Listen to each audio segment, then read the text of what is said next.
Welcome, folks, one and all. Wow. Okay.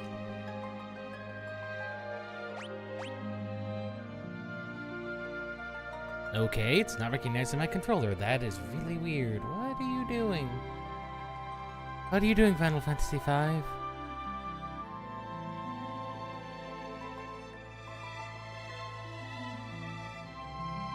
realize Bluetooth is a thing, and you may not be happy about it, but please, 5.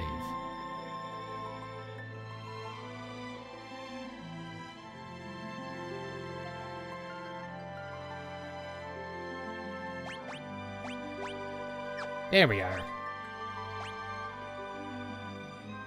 Anyway, that weirdness aside, how's everybody doing?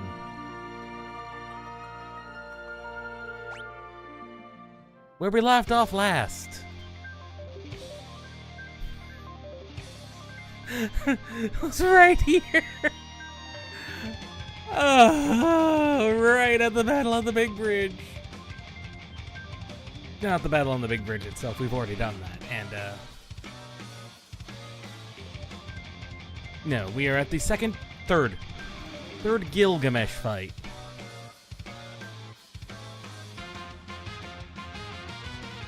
Which is actually pretty far into the game.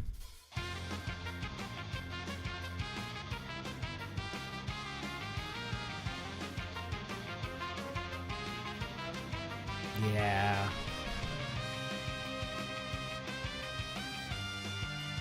So here we are, folks. Here you on the left, are on Galuf's right, being a dragon, very intimidating. Zezat was over on the other side, but oh, there he is. Greg is at the front of the ship.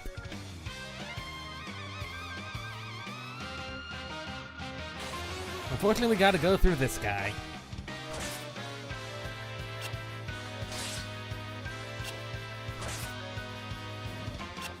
He's not gonna last long.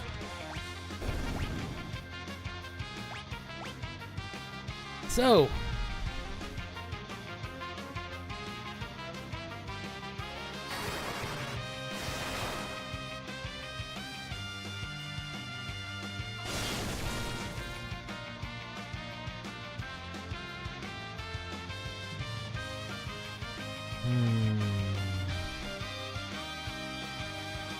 who is ready for the first really big fight? Galuf should be in back. Why is he up front? No wonder he keeps taking so much damage. Everybody at full health. Throw down one last quick save. Hello, Greg. Hello, good old Gilgamesh.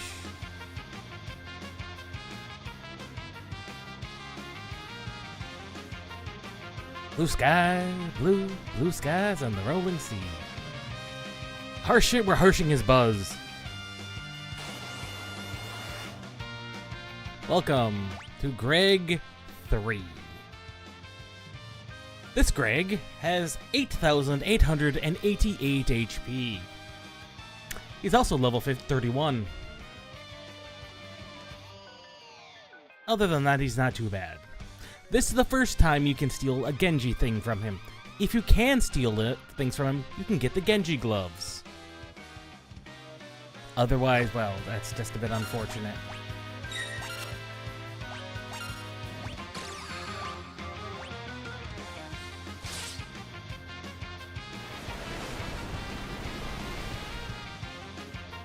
Wanna save our Zenny?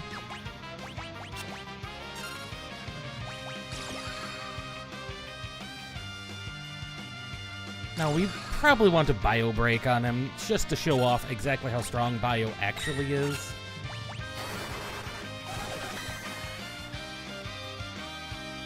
It's the HP leak, I think that's more anything.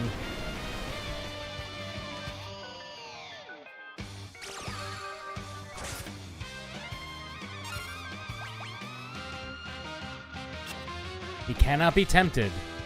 Ah, and we finally have Enkidu. Enkidu? This is the first time Gilgamesh and Enkidu both show up in the series. Enkidu has 4,000 HP. No defense, but he does do things like that. Kind of important to take out Enkidu.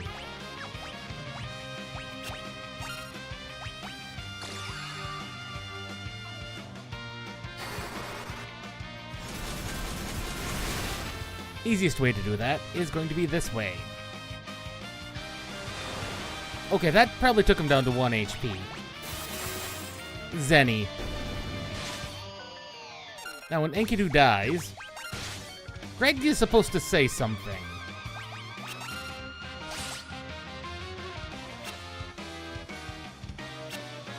But Greg cannot be reduced in HP with Whirlpool.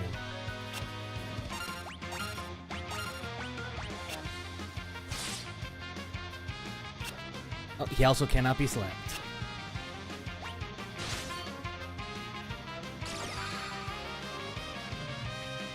But, considering that was 5,000 HP off of him, and he only has, like, 8,800, and some change.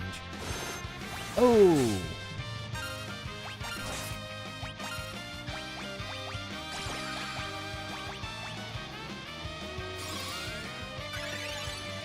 That's a really good heal for Kira.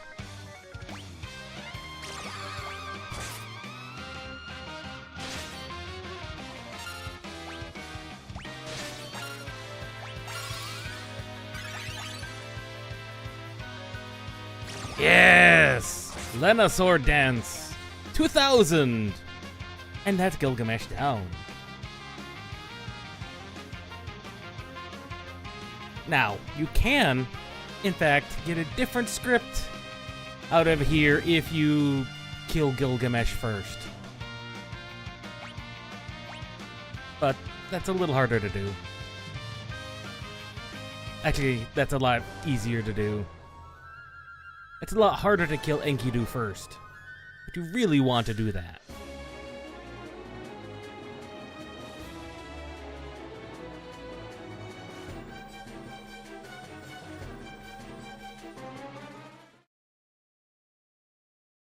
Good old Windrake.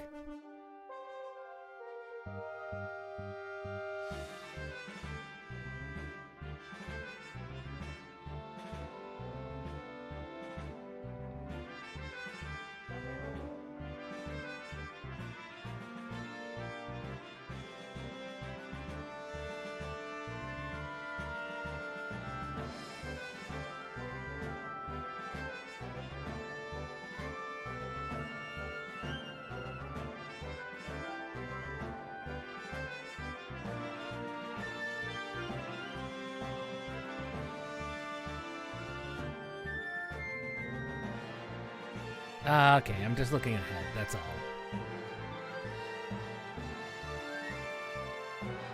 Well, we have succeeded. We have held off Gilgamesh, who apparently pretty much by himself was able to decimate the armies of Baal.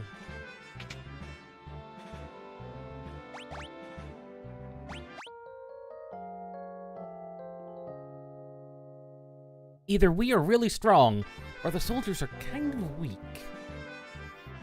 It's hard to tell sometimes.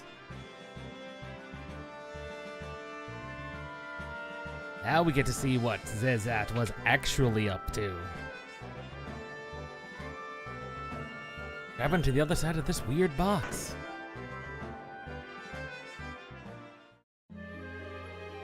He was hiding a submarine.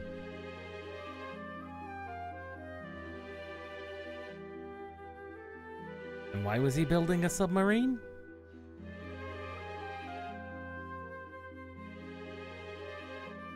So they could dig a tunnel. Dig a tunnel to one of the barrier towers. He's not just a swordsman, he's got some smarts up here in his head. But just a bit. There is a resting area below. But it is not our submarine.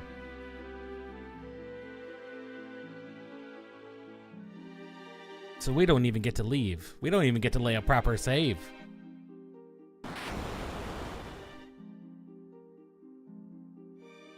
Are we gonna want reflect rings? I think we might want some reflect rings. I've got a feeling we're gonna want some reflect rings.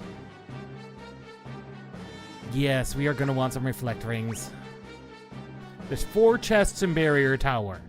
This is one of those dungeons that goes away when you're done with it. Get all your items.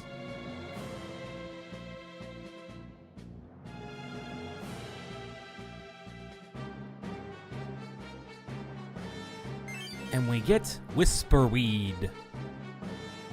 Long-range communication.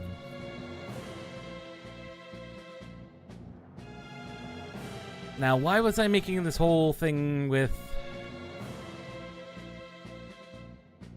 reflect rings? I've never seen what lies beyond those stairs.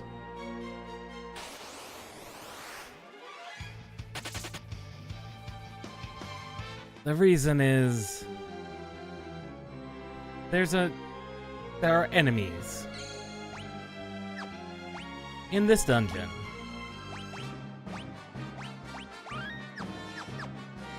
that drop reflect rings. It's not the greatest drop rate. Switch back to Bart's. That's the one. This is a Reflect Knight. I do not immediately have on hand what their stuff is. Let me look up real quick. I've got a monster guide in here. Find Reflect Knight. Reflect Knight. It's the only place you can find them. They've got 1600 HP. Pretty decent defense, no magic defenses at all. Nothing that immediately says they have Reflect on them.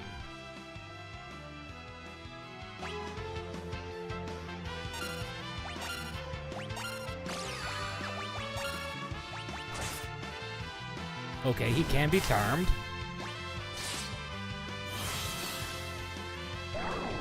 Okay, they do have Reflect on them. Not that it matters. I'm hoping to get some reflect rings off of them. This is, like I said, the only place you can get free reflect rings.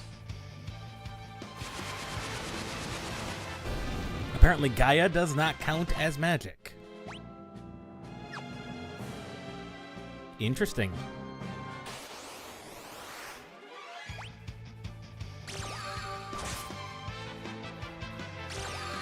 Oh, he's gonna be dead.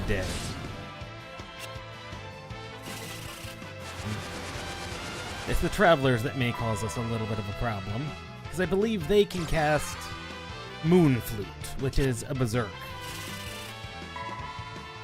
Nothing else here is even concerning. Man, that Dancing Dagger is proving to be very useful. Chidori. What ability is that? Samurai continues to be interesting. Stuns paralysis. Okay, that's just a block, I think. That could actually be useful to have on some people. But we only want Reflect Knights. And ideally, if you were going to do any grinding, this would be a good spot to do it, to be honest. And we do need to do a little bit of grinding.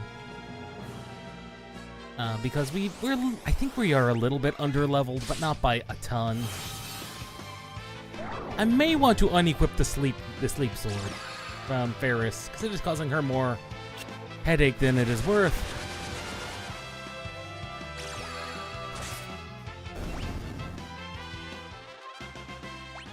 One sword dance from Lena. Hoo-hoo.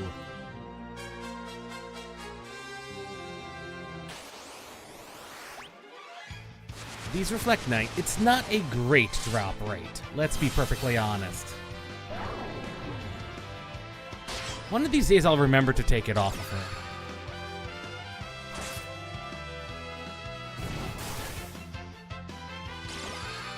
But, it's not a great drop rate. It really is not.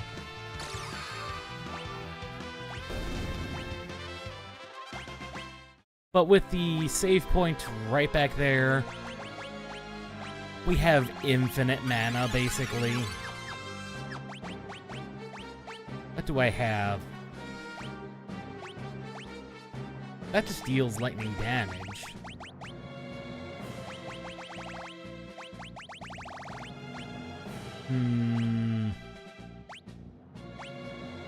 Yeah, that just deals lightning damage. It should be fine. Yeah, because the Mage Masher is just going to silence her, which is not good.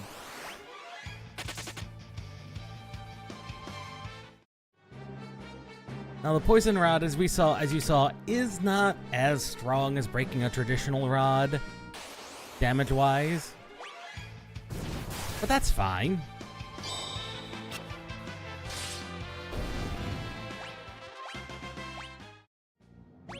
I do not have enough. Oh, I do have enough eye drops for a little bit.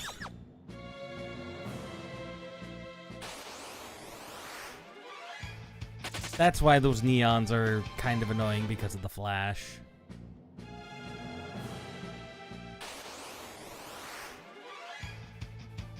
Run away!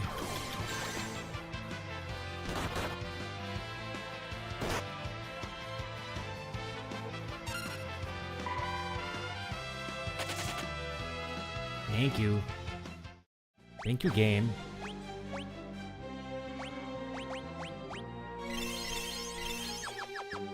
Let's use some of our normal potions. They also show up a bit more commonly, I think, early on in this dungeon than if we were to move a bit further on. He's not proving to drop them much at all. But that's fairly expected.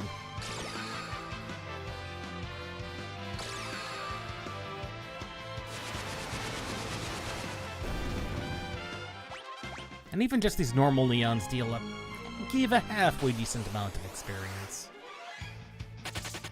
It's just I'm not fighting in groups unless the Reflection Knight is there.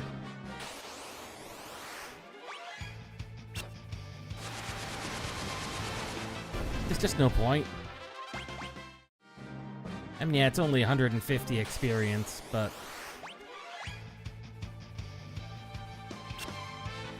could be worse. Could be better. Because this boss is... This is one of those gimmick bosses that's actually kind of funny, the things you can do to generally break his script depending on what jobs you have.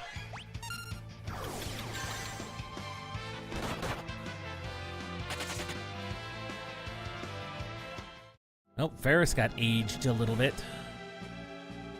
I'm not hitting down, because there's no encounters in that room.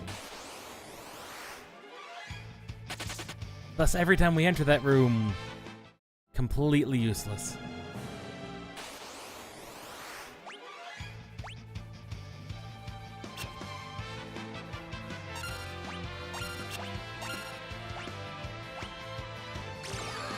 That's gonna be a very weak sword dance. Oh no, never mind. That sword dance does not matter.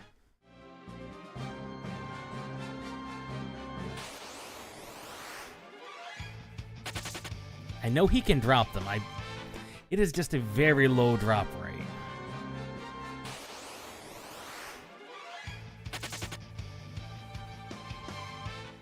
We could be here a while.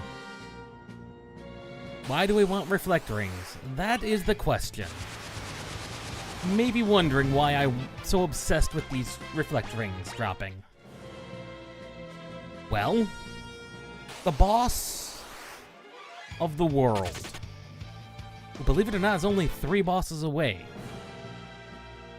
He's the 4th boss. It's X-Death. We will be fighting X-Death if we are very unfortunate.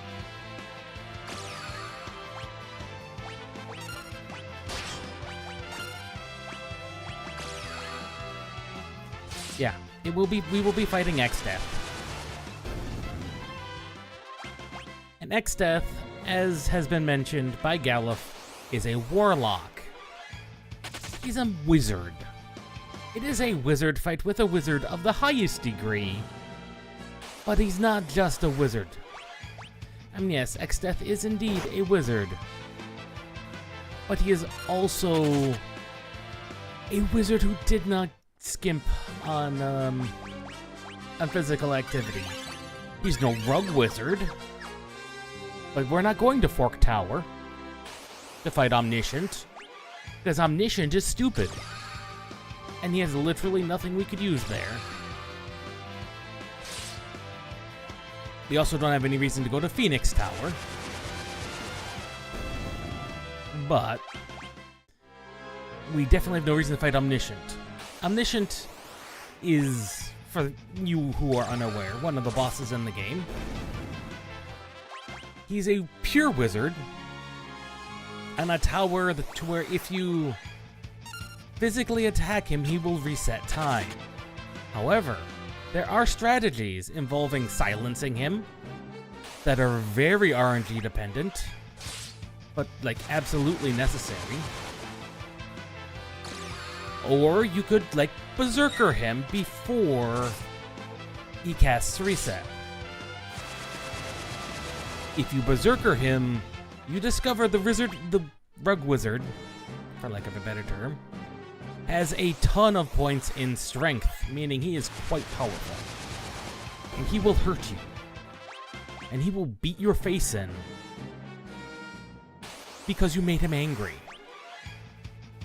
He's a very angry rug wizard.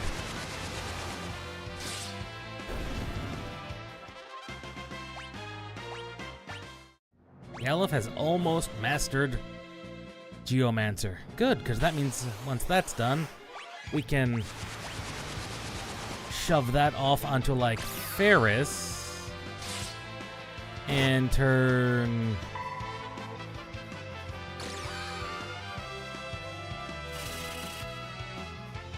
Yes, that's exactly what we're gonna do, is just swap those two around.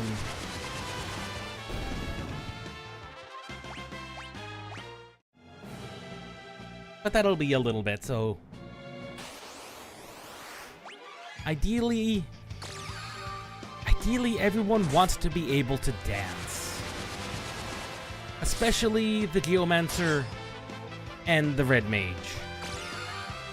Because dancing is just a little powerful in this game. We have yet to see a single drop.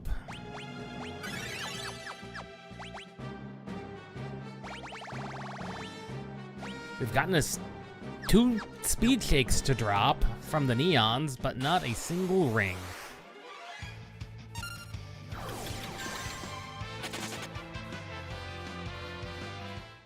This is starting to get a little annoying.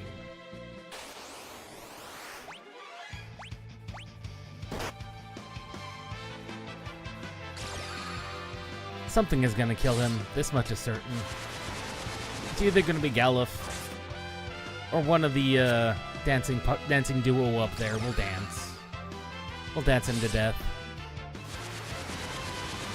It's probably gonna be Galuf. Come on, please. All I need is 1 reflect ring.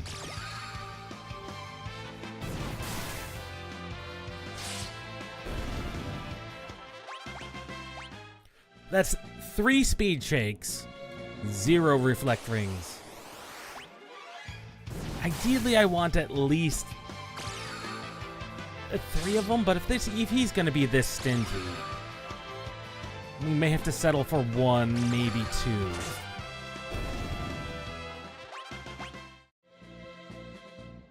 And I really don't want to settle for just 1 or 2. I ideally want a full set. Which, yes, means we will be lacking the Elven Mantles. But considering what the boss throws our way, what Exdeath throws our way, I have no qualms about cheesing some of his spells like that. Considering he uses the Agas, Just, you don't want to mess with them.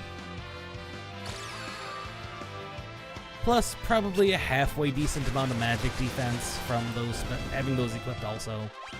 It will not go amiss.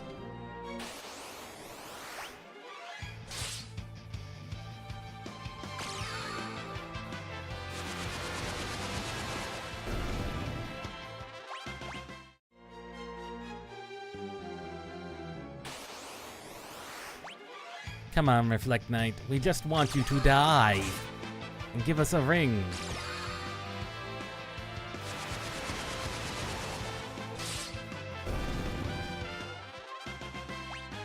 There we go. Proof. He can drop them. Now, the Reflect Rings, as I said. They're an accessory. Okay, they actually give absolutely no magic defense. I was very wrong about that. However, you get Reflect on your character. Actually very useful. I'm going to go save. These go on the permanent record. Very few parties will go amiss having a Reflect Ring or two on hand.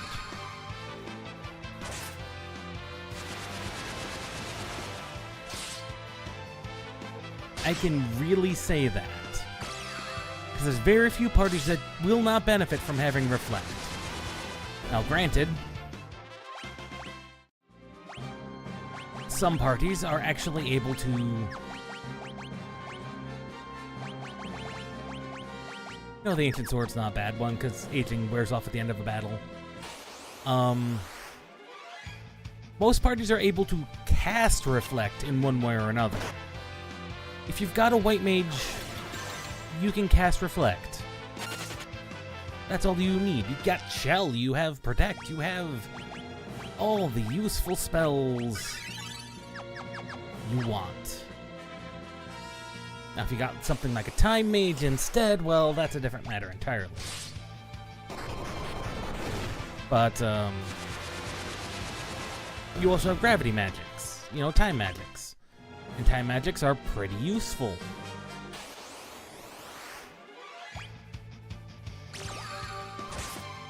Die.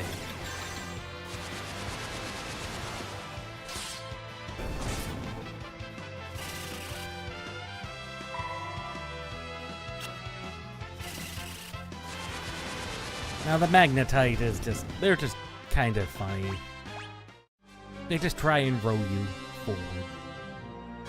Which if you've got an all mage party, those things are absolutely frightening. But if you've somehow got a full mage party, you've done something wrong. Or you've done something entirely right. Let's see, if you were to get a full mage party, what even would you have had? You'd have to have rolled... Let's see. White, black, time, and either summoner, blue, or red. Maybe Geo counts.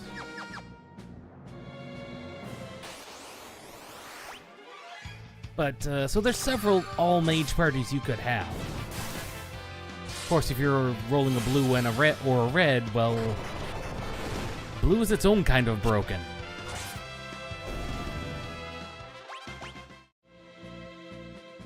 Hoping the RNG of aging Ferris...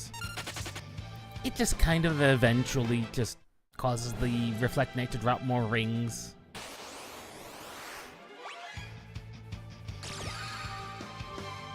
That's not how it works. That's entirely not how that works. But that's the excuse I'm making.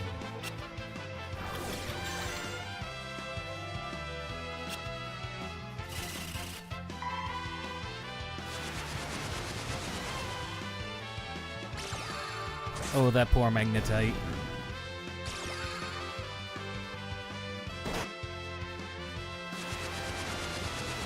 That poor Magnetite stood no chance. Ooh, free high potion. Good.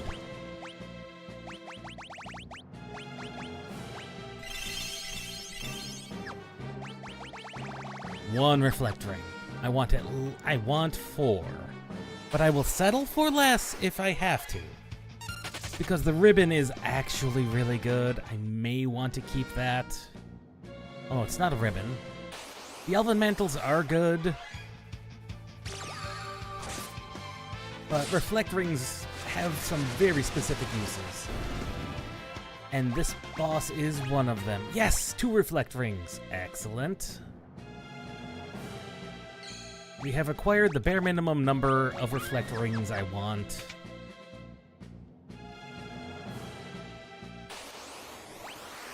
I mean, with any luck, we can reach a very specific point in World 3 that I want to reach by the end of the stream today at 4 a.m.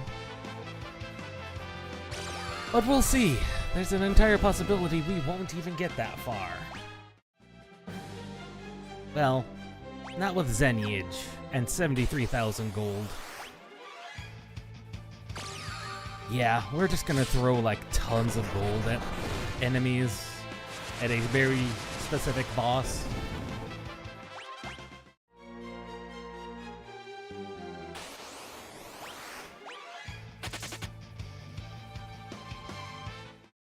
Yeah, this is the one thing that some Fiesta runs run into, is that you end up with more gold than you expected to ever need.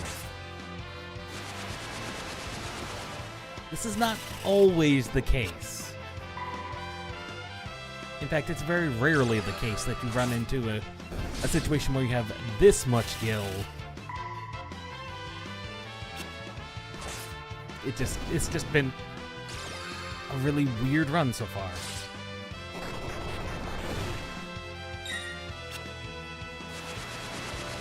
See that Mangoish being still very useful on Barts. I haven't turned on any of these, have you? No, I haven't. No, they're all still at 1. Well, that's weird. I thought I may have accidentally bumped up the gil or something silly like that. No, it's still at 1 times.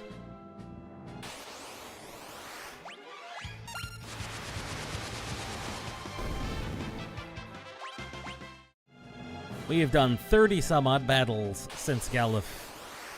Since basically we got here. I mean, I realize Galuf had some AP before that.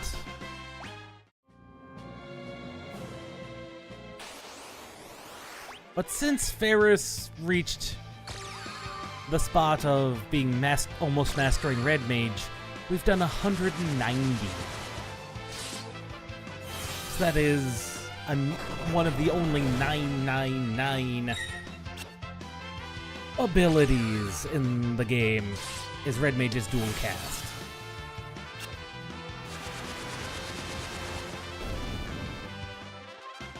Well, give or take. Some enemies have dropped more APB, but it's very few. Very few indeed. Oh, I forgot to grab that. I should grab that to make sure we're all good and going.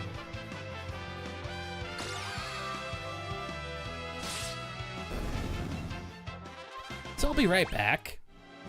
I forgot to grab something.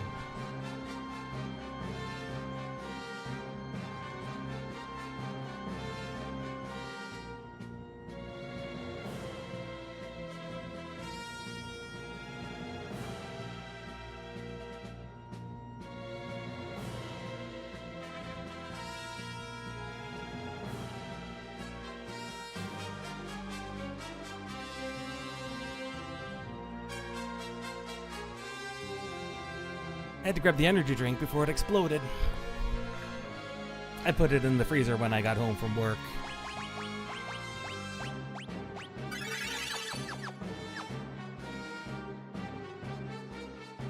I just have a feeling we're gonna need it, because it's hot out, and energy drinks help with that.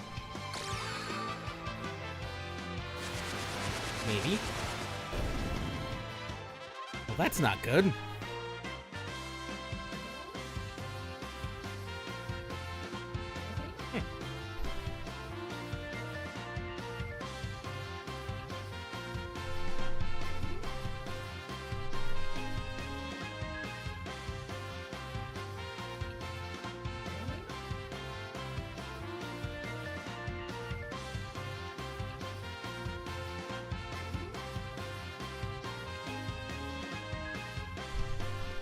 That was weird. The bottle did not want to open.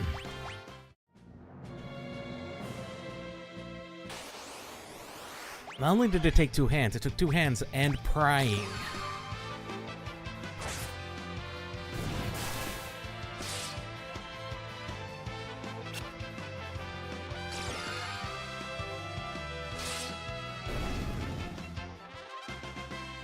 Ah, that's good and cold.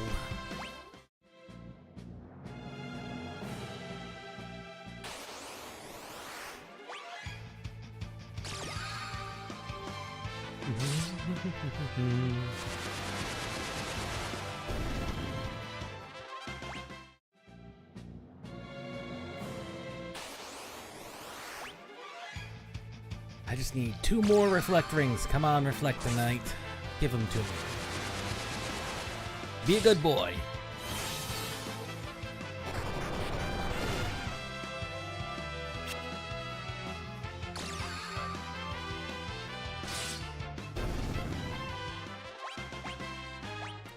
That's number 3. That's 3 reflect rings. Barrier Tower. 1 more reflect ring. We're currently level 25. I think you can easily beat the game in the middle 30s. So I'm not terribly concerned about getting too many more levels.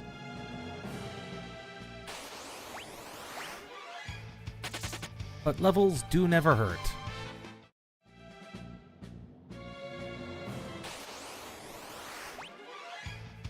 I just need him to drop 1 more. Come on.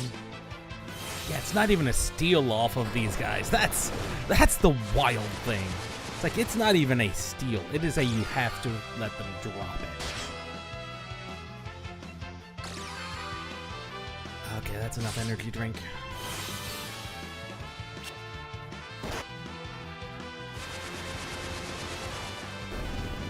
Hydration drink. Because we are still under the heat wave. Are you under the heat wave? I hope not. I hope your day is going quite well and you're not suffering from the heat.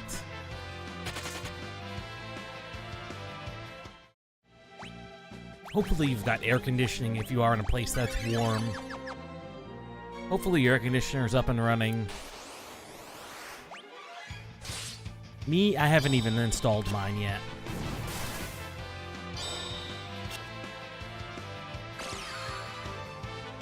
Well, that was just rude of him.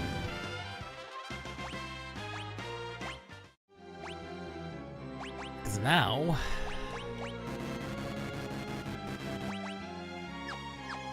Now I have no choice but to waste a tent to get rid of that. That is absolutely rude of him. Absolutely rude.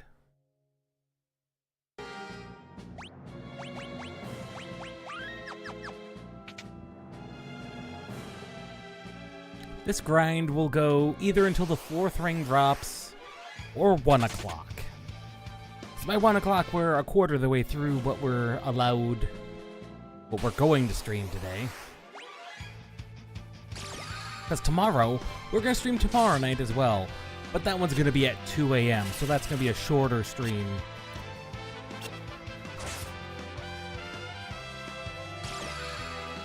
So that'll be fun.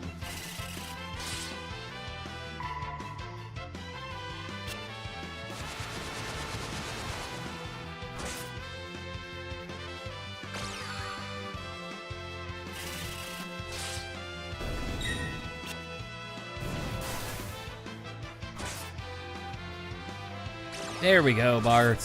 Give us a sword dance.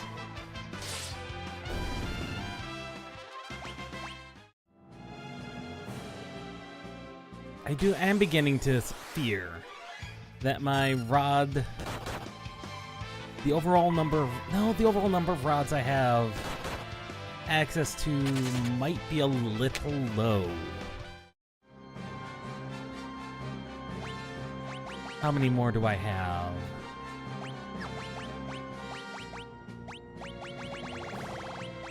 11, 8. So we have like 24 normal rods. and 11 poison.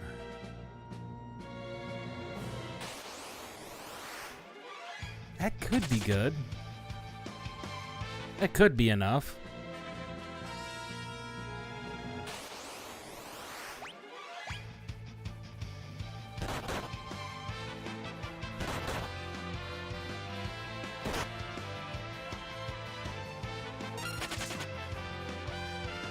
Let's see, we're not gonna be able to... Yeah,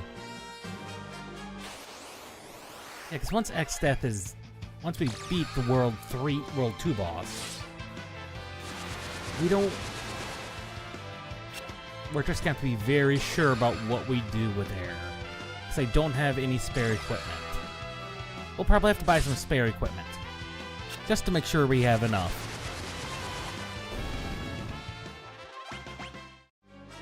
Come on, Reflect Knight. I just need one more. Just one more and I will never bother you again on this run. Because even the Berserker... when I did the triple Berserker Black Mage run, I still got 4 Reflect Rings. I got at least 3 of them. Even though I don't believe I used them beyond this world. But that's just due to how the bosses are.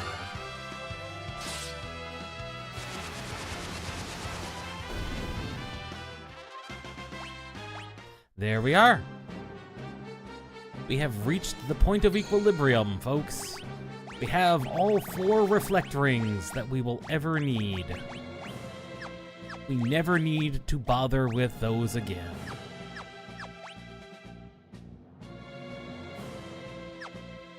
Everyone's looking really good on mana. So I just need to potion up poor Ferris here. Might as well potion up everybody. And we are good to go. Into the tower itself. The other reason why it's kind of important. Level 25. This is a trapped chest. Always containing a red dragon. Red dragon is fire aspected dragon.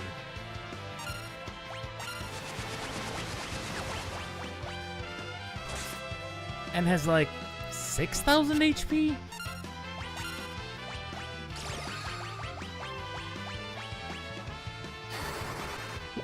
Also, as you can see, is technically considered undead. Also hurts like a son of a gun. Eats money. Just a pretty powerful dragon.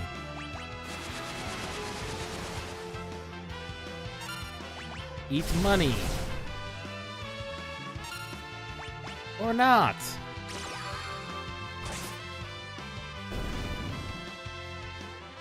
That is the reason Red Dragon is annoying.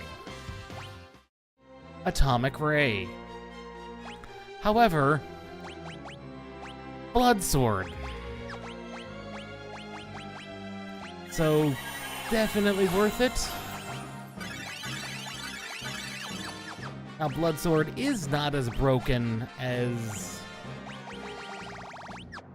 it is in other games. For example, I don't think no one can actually equip it. Because it is a Knight Sword. Which means it's only usable by Knights. So Blood Sword has some uses. Just none right here. Oh, Atmos. No, we do not want to deal with these guys. Unfortunately, Bartz did just give away all of his MP to that dragon. Because apparently Osmos also works in reverse on undead dragons.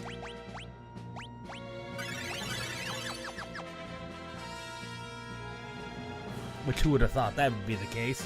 Certainly not me.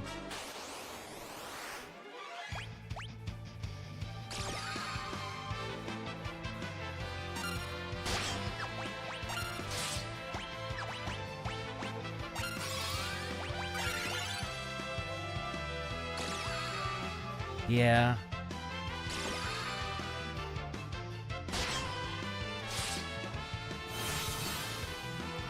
Sleep Sword. Sleep Sword always betrays its owner when dealing with Reflect Knights.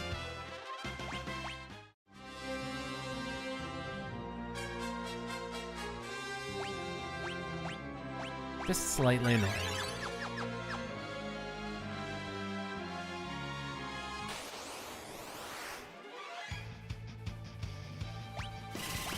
No, this is not.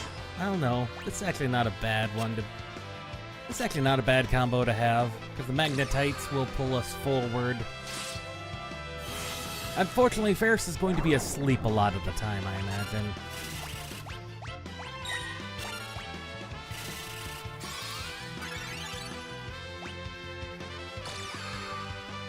Ferris is going to be asleep for a lot of this fight.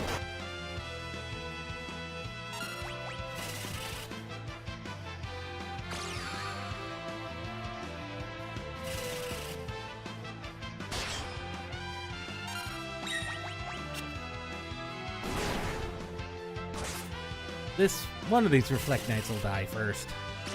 It's gonna be this time. He's gonna be dead. I was about to say when,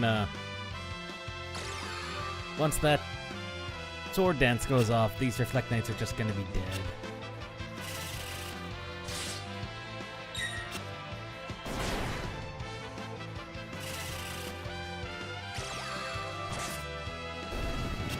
Some XP never hurts.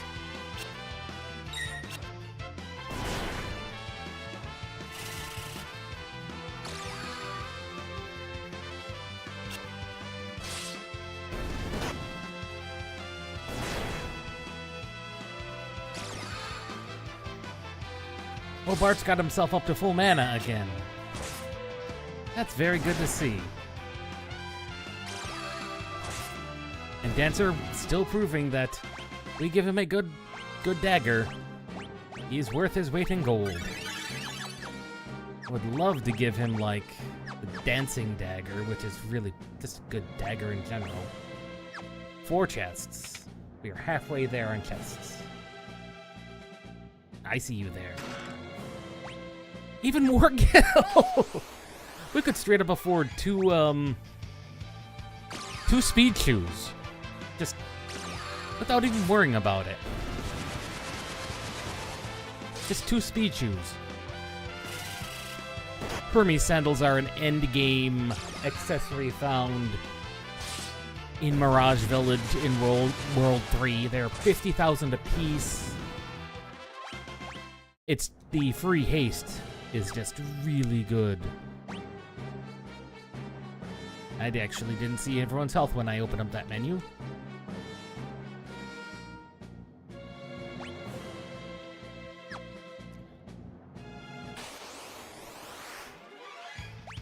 Ah yes, Gravitator.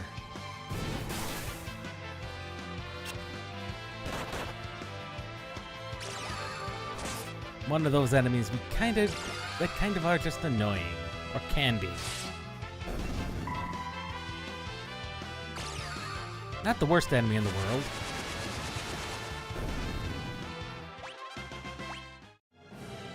But I will gladly take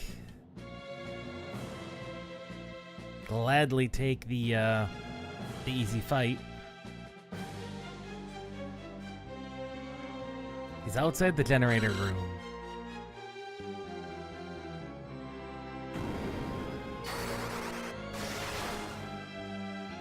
Meaning it took him that long. As long as it took us to go from over here on the stairs to here. What were you doing? Just waltzing over there?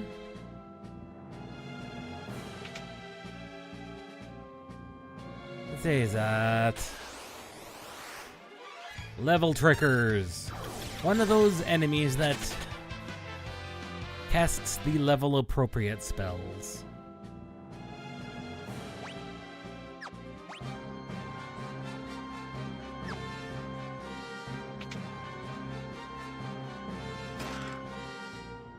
I forgot about you. Yellow dragons.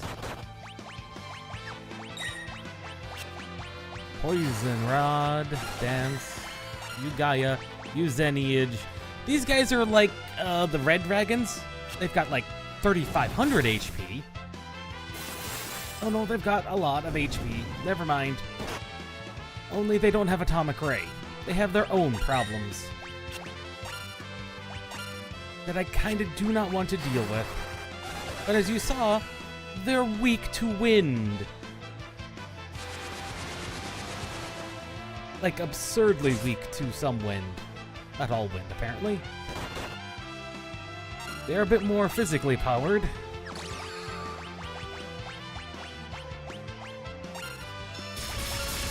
Never mind!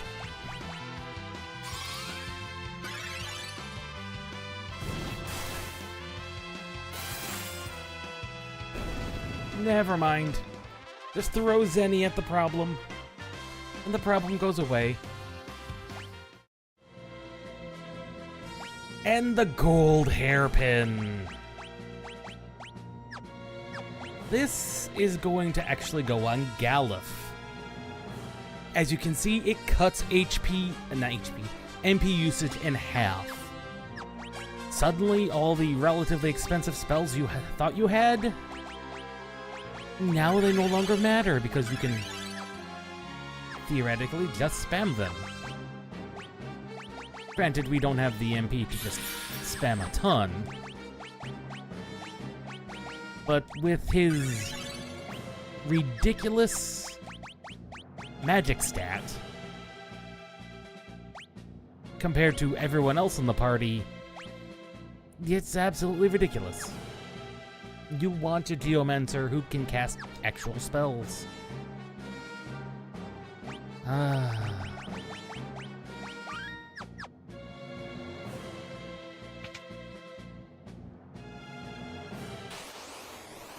We have reached the point of no return. They've given us an actual point with which to use the cottage, and an actual save point. Okay.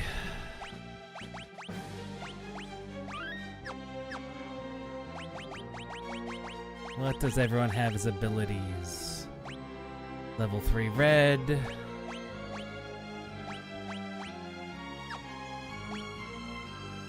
Xeniage.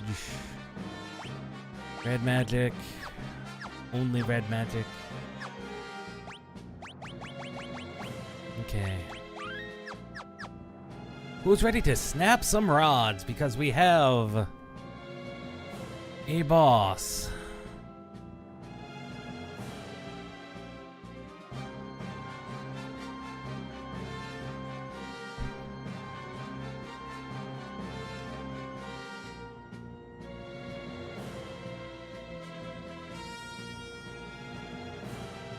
Who is ready? 4.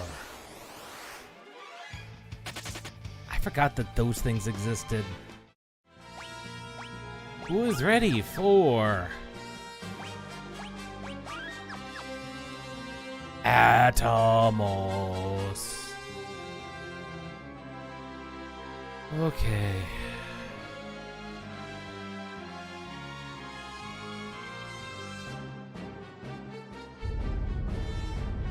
Atomos.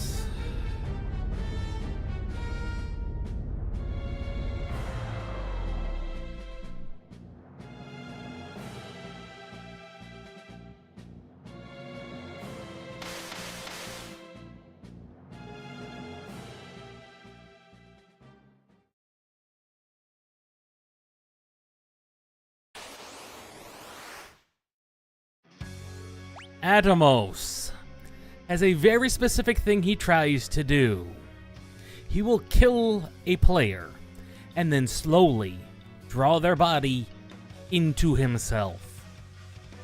If they reach him, they will be dead forever. Like, you cannot revive them. They are just gone. And then he continues to kill, pull, until everyone has been pulled inside of him. There are things we can do. For example, Adamos is only vulnerable to one thing. Can I pull it off? Oh, he's going to kill Bartz first. Good. Okay. Where are you? Sleep.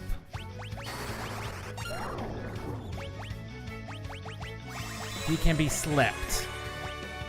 And then, do not deal physical damage to him. Physical damage will wake him up.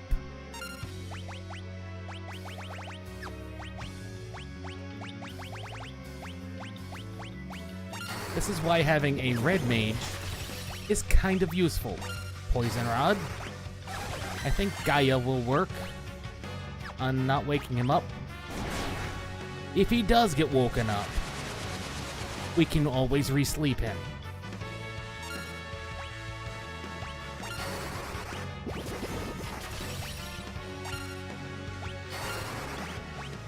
However, he has 19,997 health.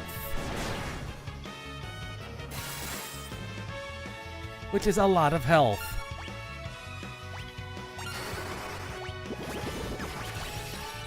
Kind of want to rotate our rods. We are going to want to continue to preserve as many of them as possible. This is a long fight if you are unable to sleep him. In some versions of the game, I believe you can also berserker him, but I don't think he can do anything. The most important thing is, as someone is dead, he will then do nothing else other than try to pull them in. And no, you cannot, in fact, try and pull people back. Once they have been moved forward, that is their new home.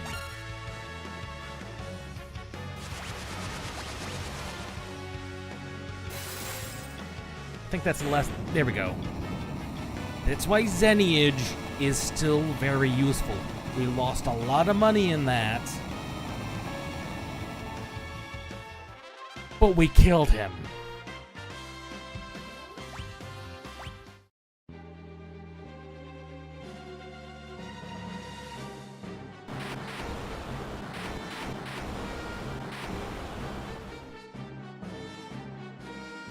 With that, the Adamos is destroyed. That was the easiest way to fight Adamos, and the way I would recommend fighting him.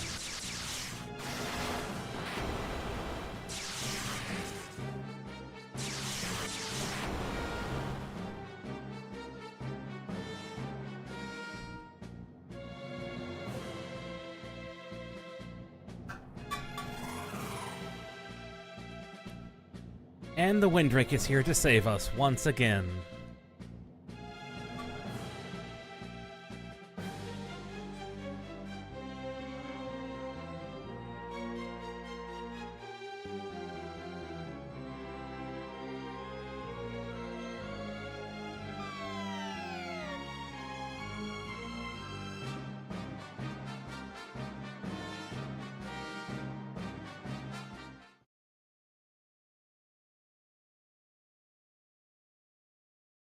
Of course he knew. He was a very smart man.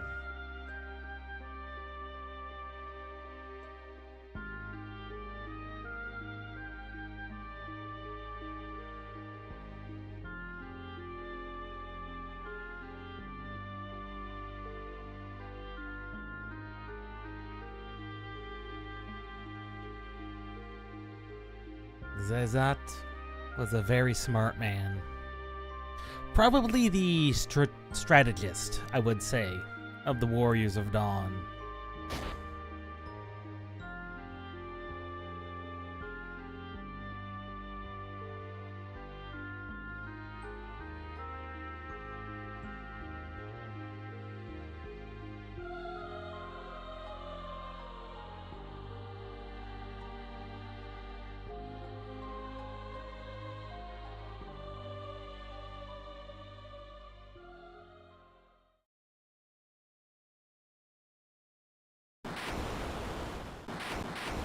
And now you can no longer access the barrier towers.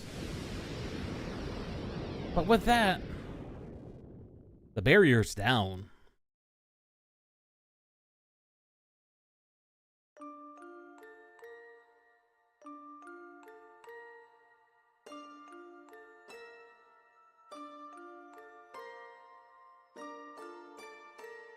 And now we have to actually wait. I swear it's like a minute traditionally. We actually have to wait for Zizat.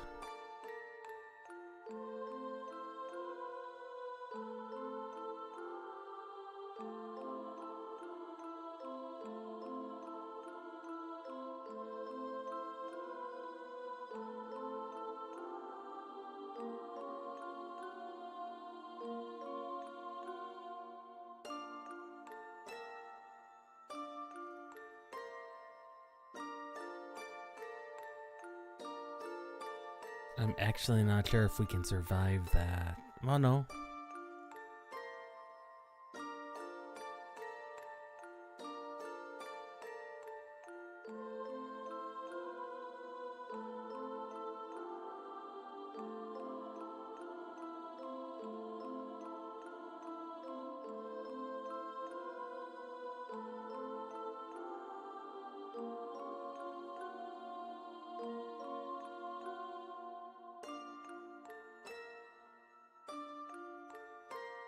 I think they mean an actual minute.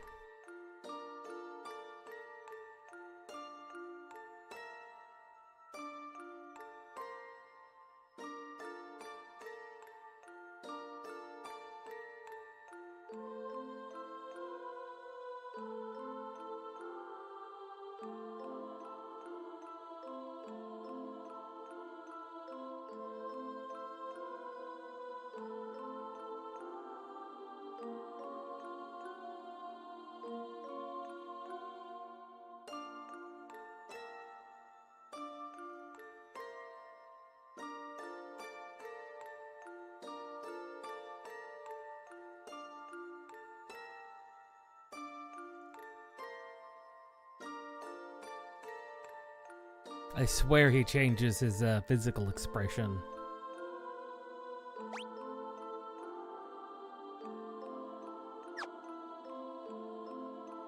But I could very well be wrong.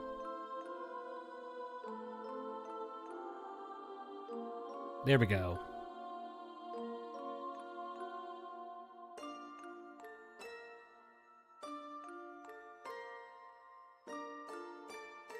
Yep, we can go see Guido.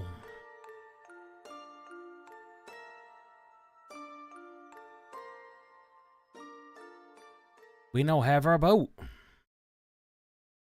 With a free inn. And a very depressed Galuf.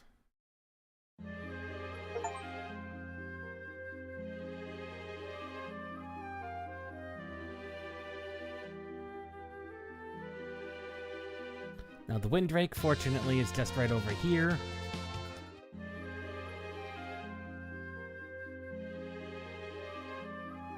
Unfortunately, we can no longer enter Barrier Tower. And there's actually not that many things underwater that are kind of neat.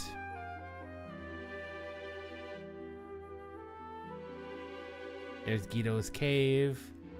But first we want to see how Surgate is holding up now that their king is gone. How is Surgate holding up?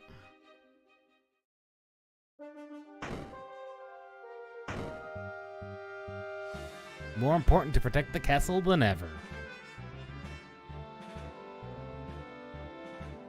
No one left to depend on but us.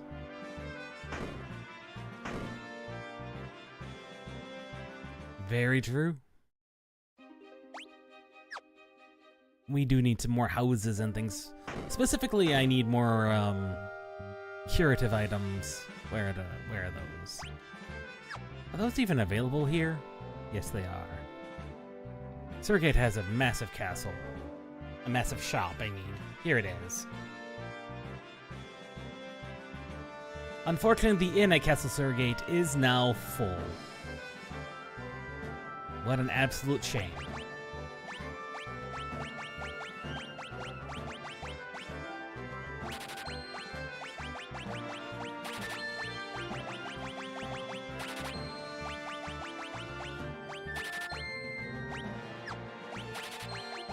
There's some things we need. And some things we no longer need. Like, we do not need the gold shield anymore. Might as well hold on to the green berets. The strength maybe might be useful.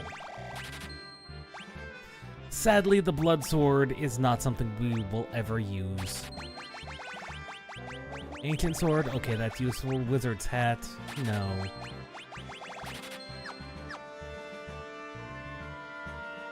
Let's see, he does not drop the rods.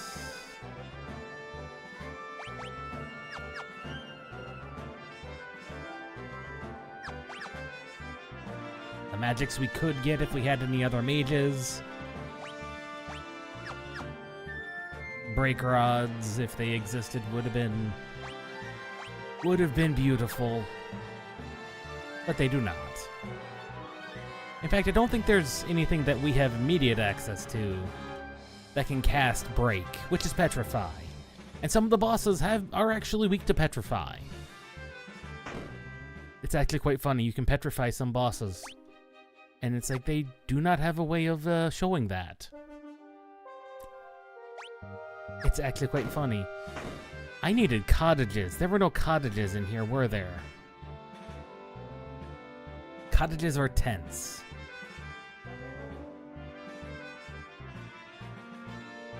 There they are. Cottages. We're gonna need some of those. And we can hope we don't need any holy waters, but you never know. Ethers are now available too. You never know.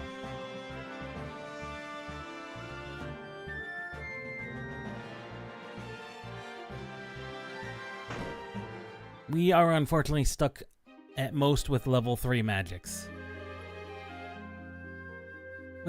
They're not the greatest. I mean, you saw they do 700 damage, which used to be respectable. Unfortunately, by this time, you're able to basically unlock level 3 magics. So we kind of want to be a little bit sparing yet on our use of rods. The big thing I want to do is I want Lena to unlock Zenniage. Because if she can unlock Zenniage...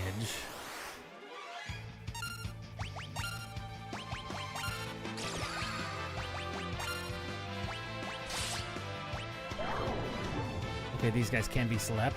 That's good.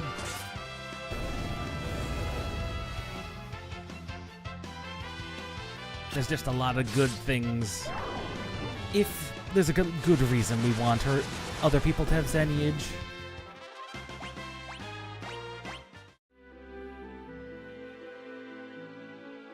For one, that will help diversify up or build a little bit. This place. Okay, there is nothing. I swore there were items in this cave, but apparently I'm very wrong.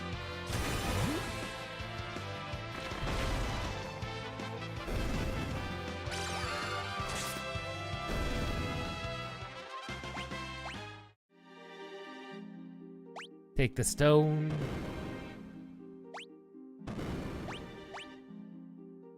Yeah, I swore there were items in this cave.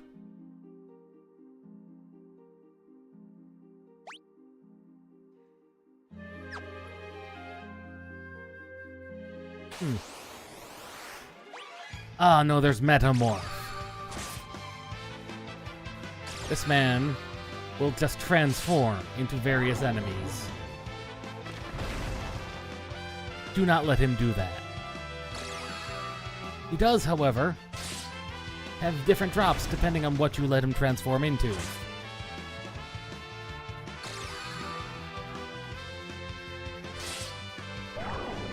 Fortunately, I think sleeping him is causing him massive headaches.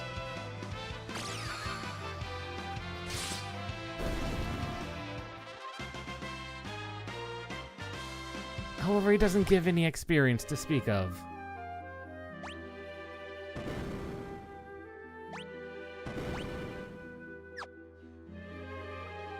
I forgot what was up here. Not the way we wanted to go.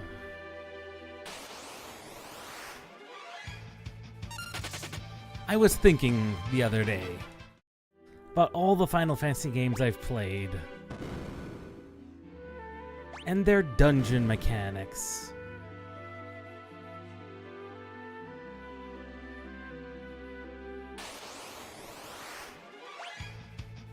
And thinking how in these 2D ones the most complicated dungeon mechanics that I can remember in Final Fantasy games. And this goes all the way up to... not the MMO ones, obviously. Probably not anything... because I've not played 15 or 16. Yet. I have 15. In fact, I'll probably stream it here at some point.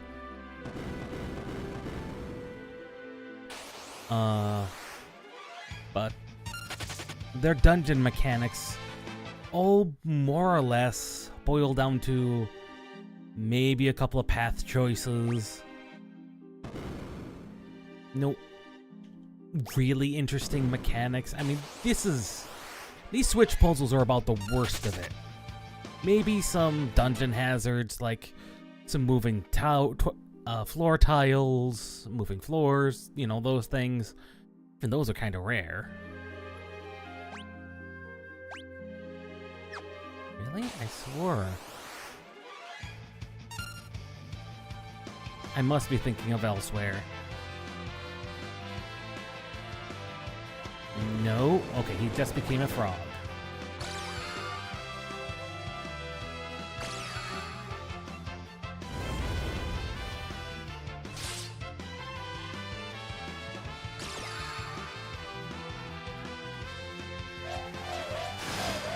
He can turn us into frogs, too. That is what frog is. I'm not gonna deal with a guy who can turn me into frogs. That is just silly.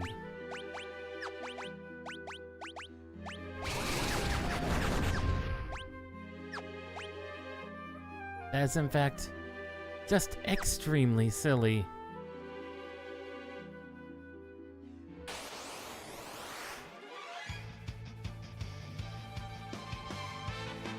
Unfortunately, I just don't want to deal with enemies that attack from behind.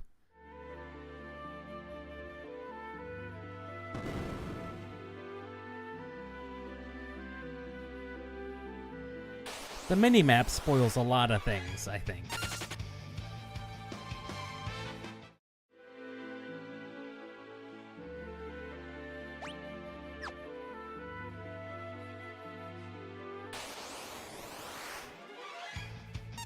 But I was thinking, anyway, dungeon mechanics. I was thinking. Back to the other major Final Fantasy I played a lot growing up. Mystic Quest. Its dungeons had those exact same type of mechanics, but they also had jumping puzzles, even though they weren't super complicated jumping puzzles. They also had hazards you had to cut out of your way, walls to climb, gaps to close, bomb things you could blow up. Just a little bit more complicated than your standard Final Fantasy dungeon, and that continued up through at least 13. Obviously not counting 11 and 14. Though 14's dungeon mechanics are also quite straightforward.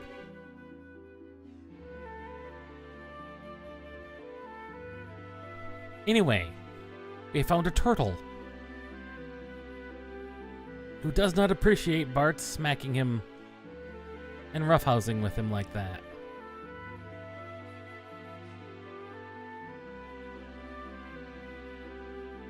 Because this is Sage Guido.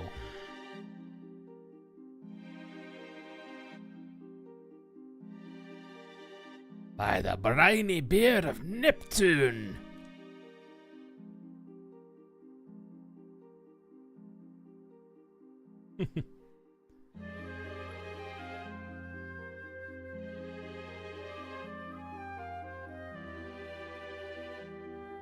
He is within the great forest of Moor,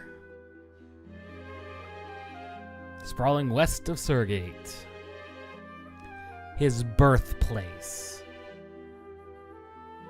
A very evil tree that was used to seal away evil spirits. But 500 years ago, the sheer number turned that tree into a dark being and created Exdeath. Exdeath is a tree. Yes, folks, the great warlock Exdeath is a tree.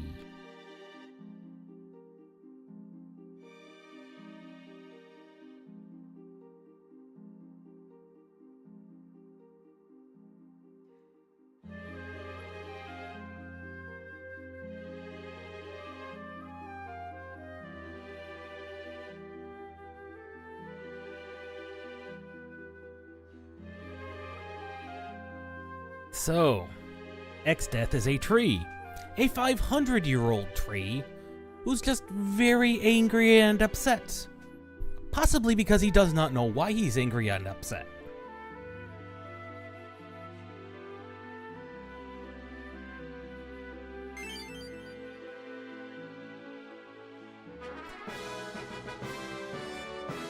He's just a very angry tree, who, as far as we know, just is angry because he doesn't know anything else.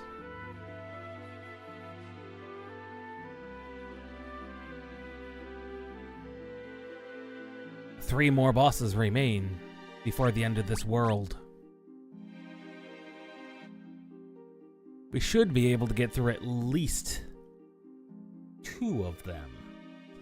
I'm still not certain how we're gonna really fight that last one, the World 2 boss. Everything else has been fairly cheesable up until this point, thanks to Xeniage or our rod stock. But neither one of those, well, Xeniage can hold out. I just need to be able to have more than one person throw money, and we will be quite good. Unfortunately, these metamorphs are completely useless to us.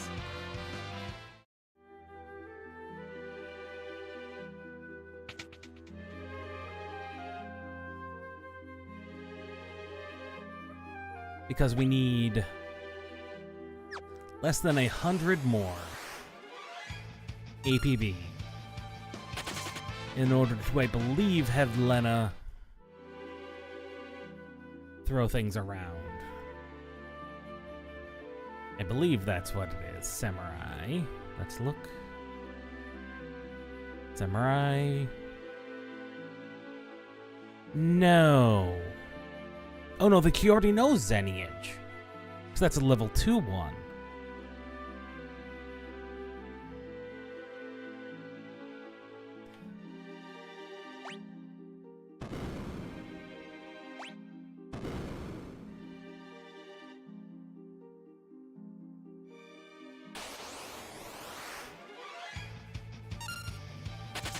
There we go.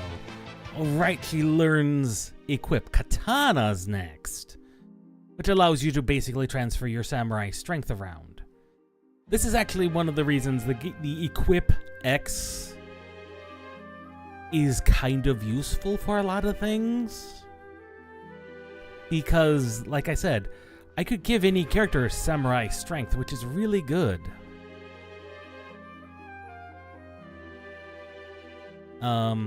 And of course, Samurai's ultimate skill is instant death, the Iakunai, Ianuki.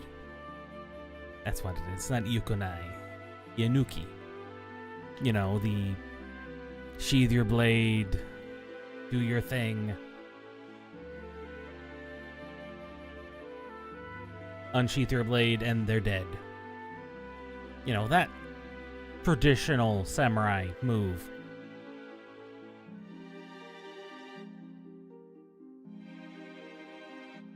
But how do we get into more is the question.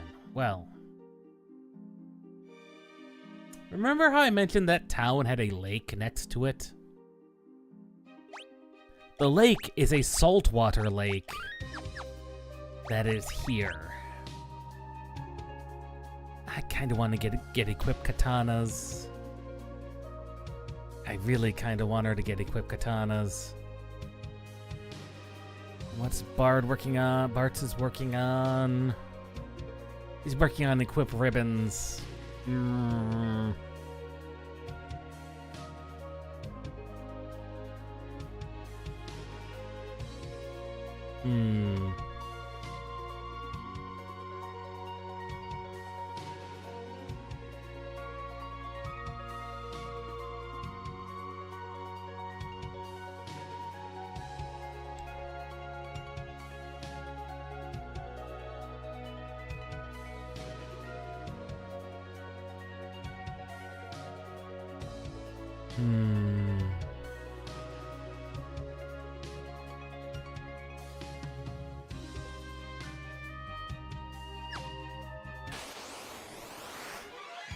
Trees are angry.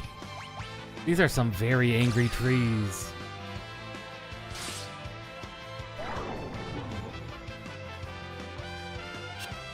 These are some very, very angry trees.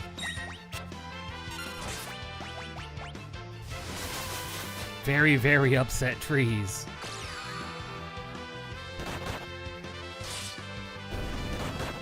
Very strong trees, too.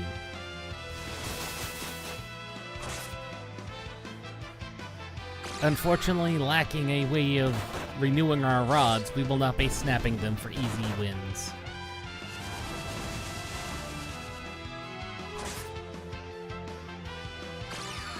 As such, we will continue to rely on physical attacks to do our grinding with.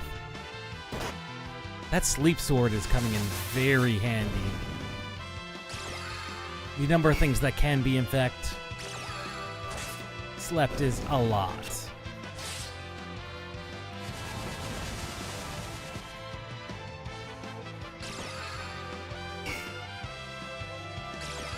So theoretically, we can have 2 Xeniages. That is going to be very useful to have. And 3 APB. That actually is really good. Welcome to the village of Moor.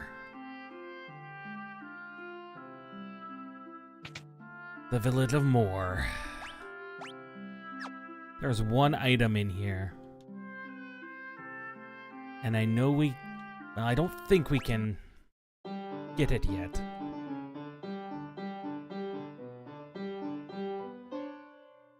Well, we are almost there. The piano continues to be very good. It's not the best at piano yet.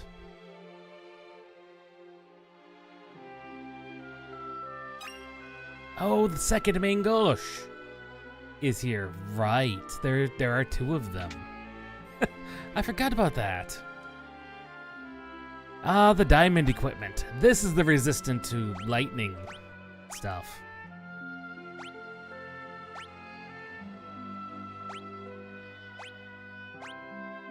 Let's see, we need 1 robe.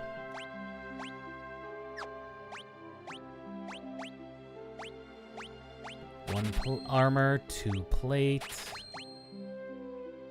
We do not need the Sage's Mitre.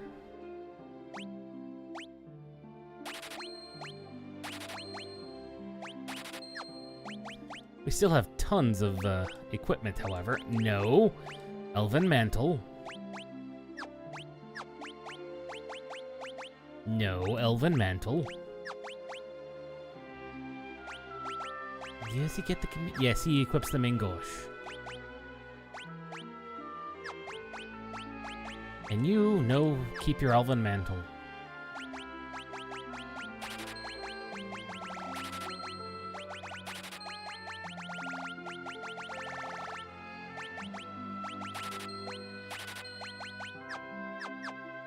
And we still have 75,000 armor. 75,000 gil. The Sentient Forest of Moor.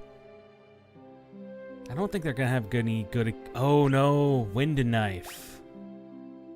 Air Knife is good.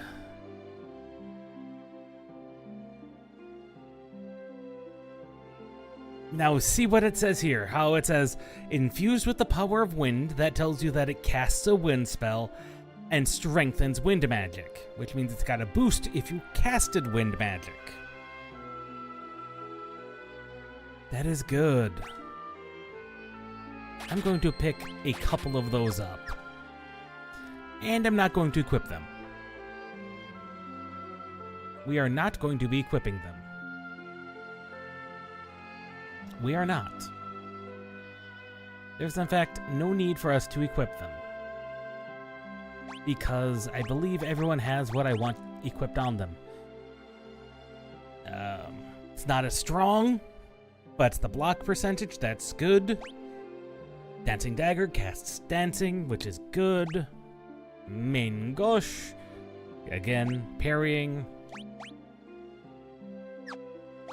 You know, Air Knife would be good for Ferris. Everyone now has a dagger equipped. Everybody is daggering.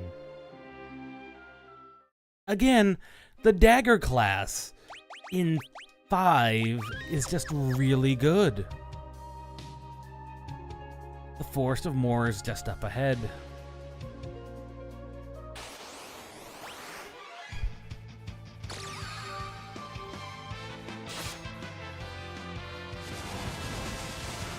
But I think we want to do a little bit of grinding.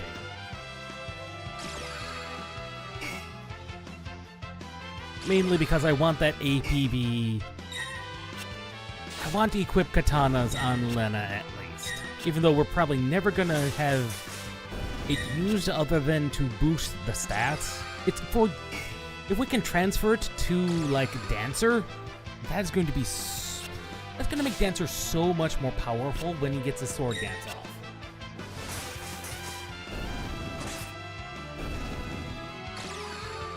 Because that's also one of our only strength boosting capabilities in this fight. And that's 3 APB. And almost 1,000 per fight. And those guys are not hard to fight. They don't even take that much time, so yeah. Oh, Cure Beasts. Rabbits.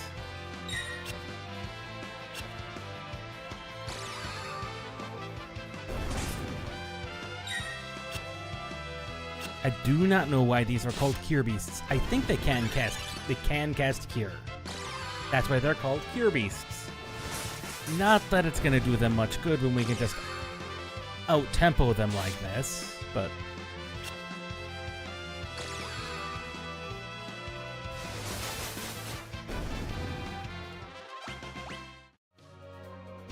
oh, Galuf is going to finish up his Geomancy soon.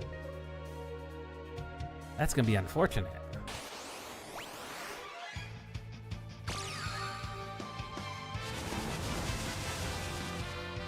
I do at least want to get dual casting Ferris off. So, if we have to do that...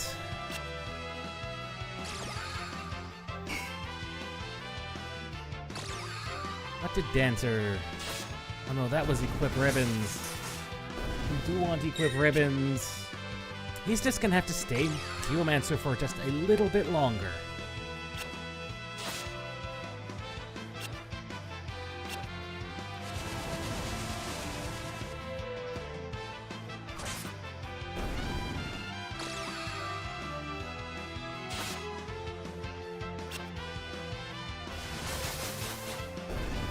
He's gonna have to stay that for just a little bit longer.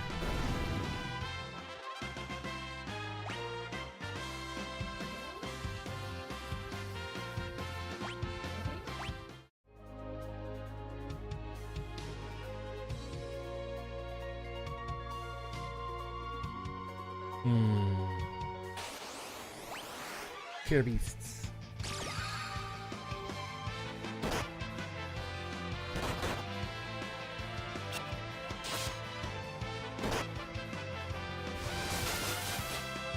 Okay, so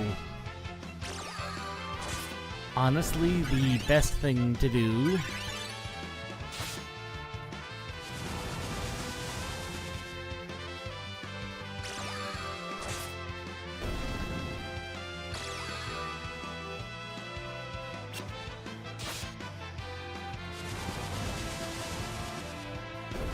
Oh, equip ribbons is more than just equip ribbons. I didn't notice that.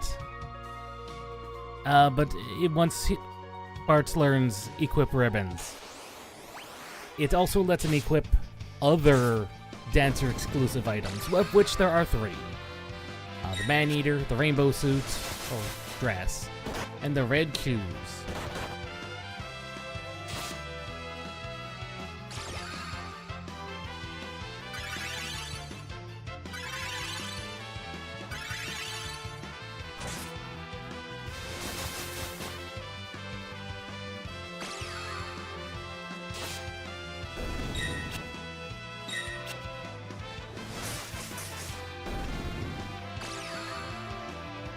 Oh, I did not notice that Ferris was almost dead. I'm over here looking at the jobs and thinking synergies. My bad. I almost let her fall out of sync with everybody, and that would have been unfortunate.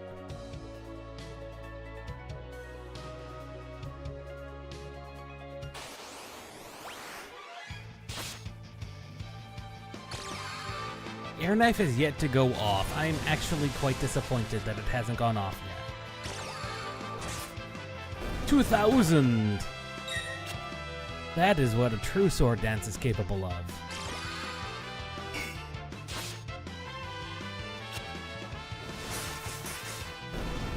Meanwhile, Geomancer is actually proving to be a little bit useful. I do not know why. This is supposedly one of the worst versions for Geomancer, but for some reason it is keeping up, damage-wise. Gaia is proving to be occasionally very useful. I am slightly concerned at how useful Geomancer has been.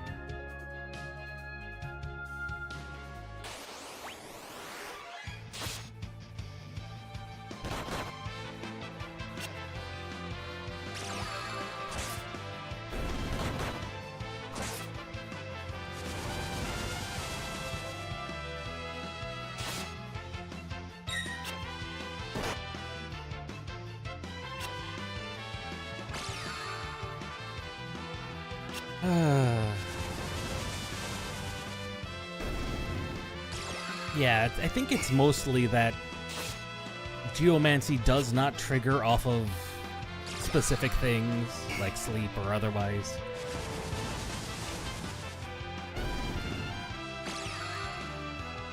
Now, I was hoping to get, like, Berserker, because we could have had one of the sources of instant death available to us by now. We would have had to grind in World 1, obviously, for Death Sickles, but... or Death Scythes. Because scythes are apparently axes in this game. It's kind of weird. But... because this next boss... they can be deathed. And trust me, these guys are a pain in the butt. Which is why I'm hoping to Zenyaage them to death. Or mostly to death. I'm hoping for a Gaia, Leaf Swirl, and 2 Zenyages. That should hopefully deal enough damage. Because they do have some defense. It might take 3 Zenyages, which we do not have the capability of for now.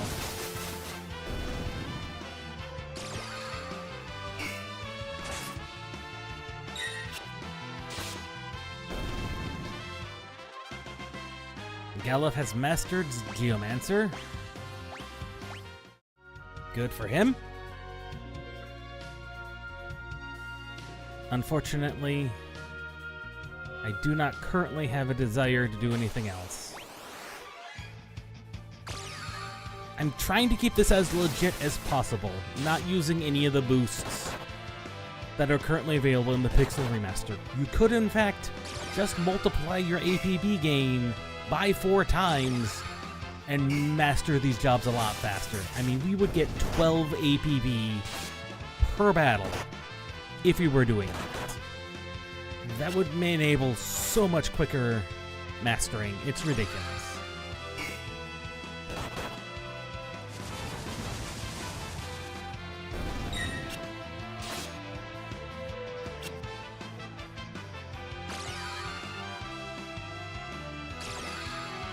You could also turn off encounters to make the dungeons a bit easier.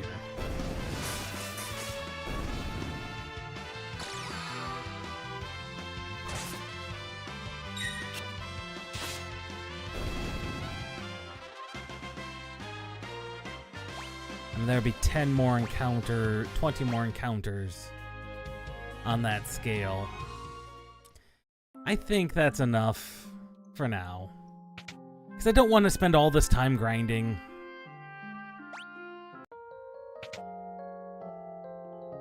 As useful as it is going to be, I think we'll be fine. We can always do a little bit more APB grinding later.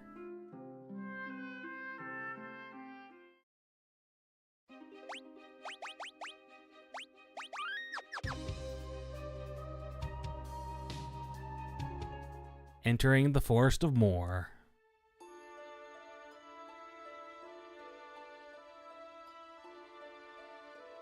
If you didn't get the branch and you came here right away, you could not enter. The game would not let you in.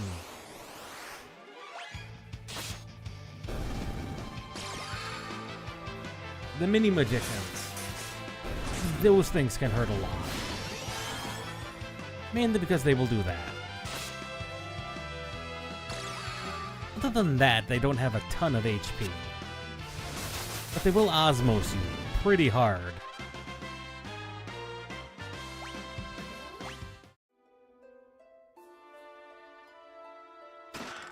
There are, in fact, 12 chests to get.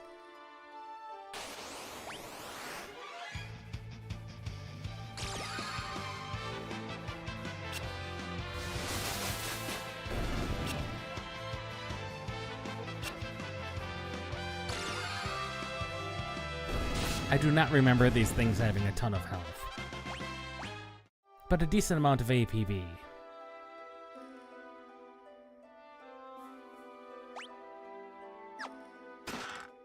Ether. The trees. Oh, look at that animation is just so much cooler than what you used to get. Used to just be a flash of screen, a flash across the screen, and boom. See, there's a chest up there.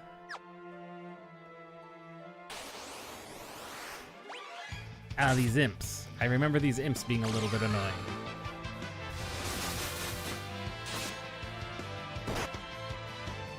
Yes, because they can sap you.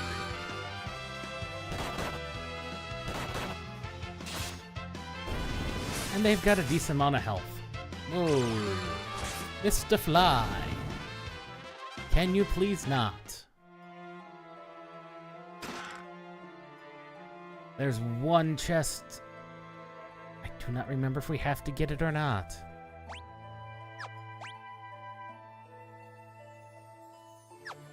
Oh, I forgot about that one. There's one chest we want to either get or ignore, and I'm forgetting which one it is. It contains an Aegis shield. And since we only have one,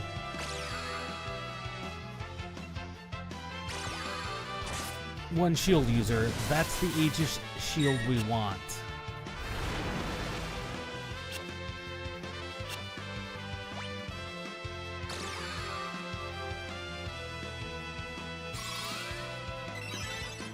Okay. That is why those imps are annoying.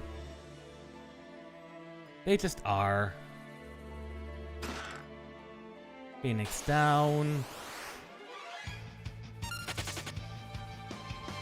Just some of these enemies we just don't want to fight.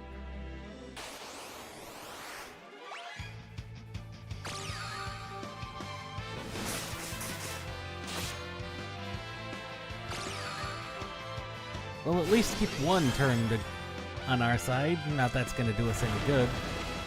Oh right, they just cast Berserk. These trees do. Very bad tree. And they can cast Mini. Right, Mini Magicians.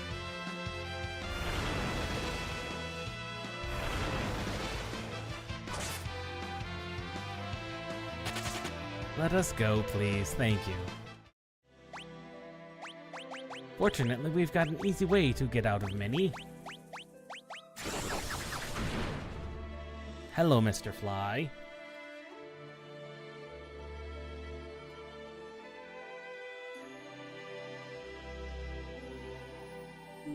Not have immediate access to the fly swatter. You get to live. For now. His days are numbered. He just does not realize it. I think everything in these early areas is free game.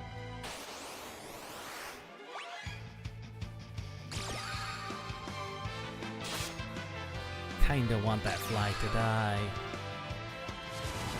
He's gonna cause me nothing but headaches in the near future.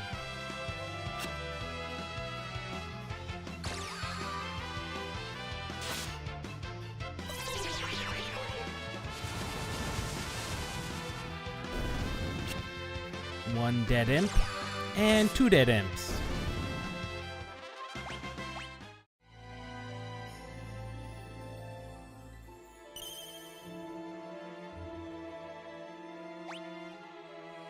Just a quick make sure we are not missing any chests.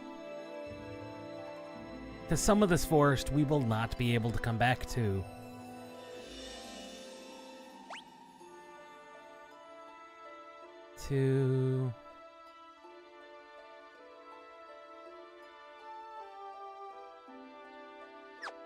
Yes.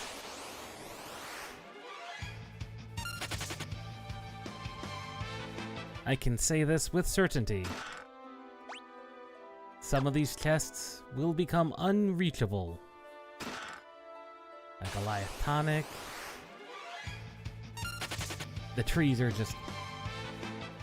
The trees are useful if you don't have a way of casting Mini. The Mini Magicians are, in fact, somewhat useful. Should be 3 chests left. 5 chests left.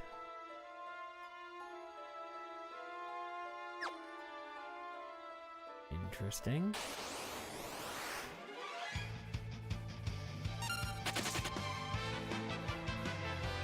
There shouldn't be 5 chests left.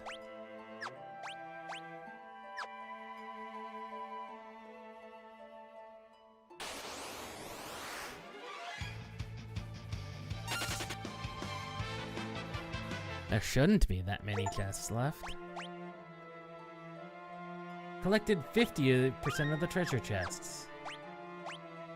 Okay. Yes, that's a morning star.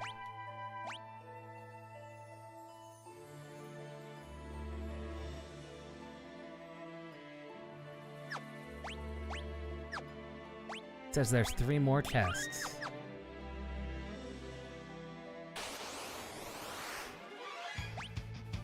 This should be a pretty straightforward fight.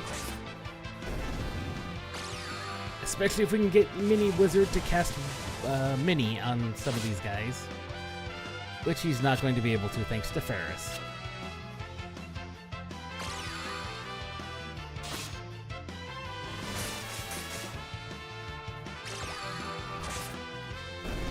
Jeez, that dancing dagger is very powerful. Oh, are you kidding me? I mean, there's worse things that could happen, but... I mean, Bart's being the defensive powerhouse he is. That's very good. That would turned out to be a very good result.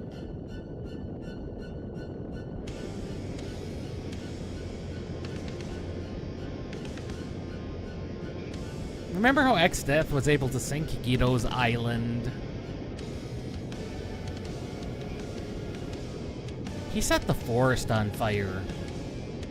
This is his homeland. I think he's a little bit angry.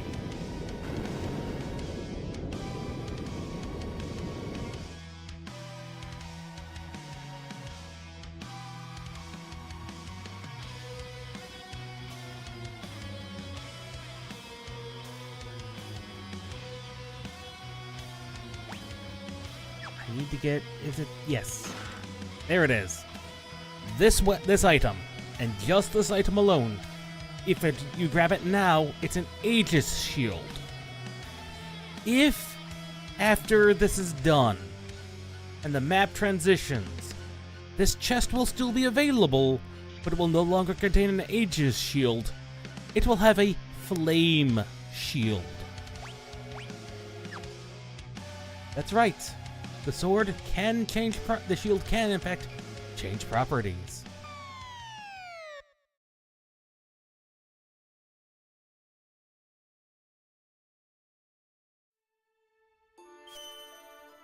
Recovery spring.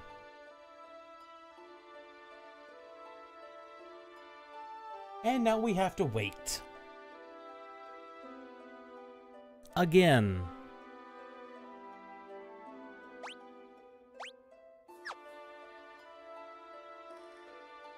This Moogle will eventually move. Once he does, it will be safe to leave. Now, if you are actually in a forest fire, going into a sealed cave, not necessarily the greatest thing in the world, but as we can see here with this waterfall happening, it's not an entirely sealed cave. Theoretically, air is coming in, and then leaving. Moogle says it is safe. There are 2 chests ahead that wait for us. The forest has now been on fire. We no longer have access to anything that came before. This chest has been burnt. Whatever was in this chest is now ash. Fortunately, the enemies do not change.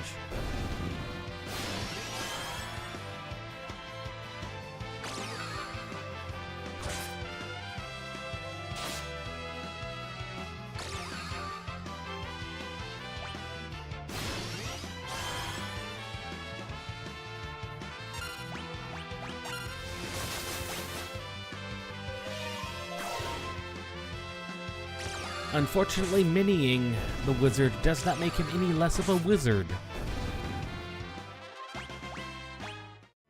This is why, actually, them miniing you is not too much of a problem.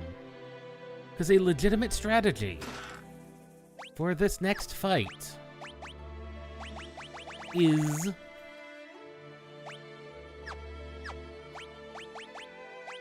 you have your berserkers. You have as many berserkers as you want. You equip them with the instant death items. You then have them be turned mini. Mini makes it harder for enemies to hit you, increases your magic defense, and you also don't hit for any physical numbers of damage to speak of. Meaning you can get instant death procs a lot easier. This is why this shield is considered one of the best in the world. Prevents petrification, and sometimes negates magic spells. It has less evasion percentage, but that negation is why that is endgame material gotten in World 2. Because nothing comes close to that kind of negation.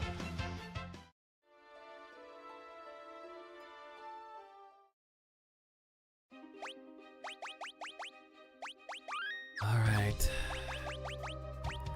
I wanted to wait to do this.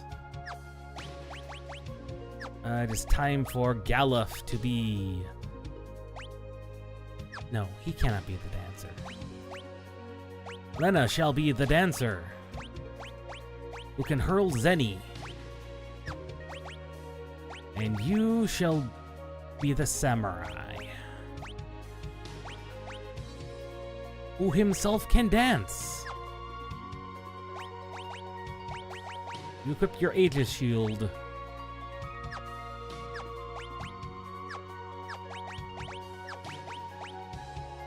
You equip your Elven Mantle. You already had your Elven Mantle. These things, I think we're going to want the Air Knife for, because I don't think... Okay, no. One of them does, that is fine. The Bone Mail is going to cause massive headaches. So we've got 2 Zenny users, both of which can dance. In which case, is the main dagger... Is the dancing dagger better than... No, but it will work. Although if I say... Oh, right, we picked up a Morning Star. This does allow attacking from the back row.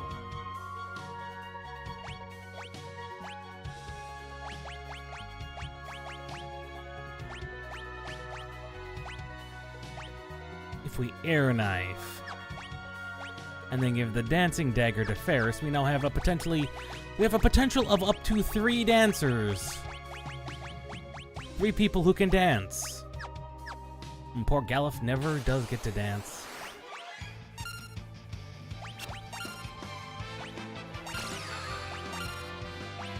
Everybody is dancing. It's time for everybody to dance. Everybody shall dance. Except for poor Galuf. He shall not dance.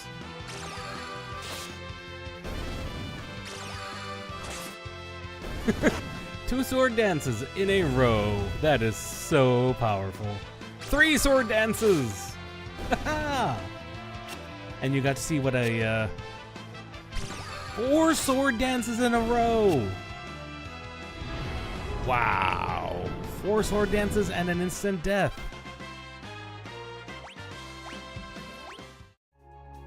We might actually be able to throw more Zenny around than I was hoping for.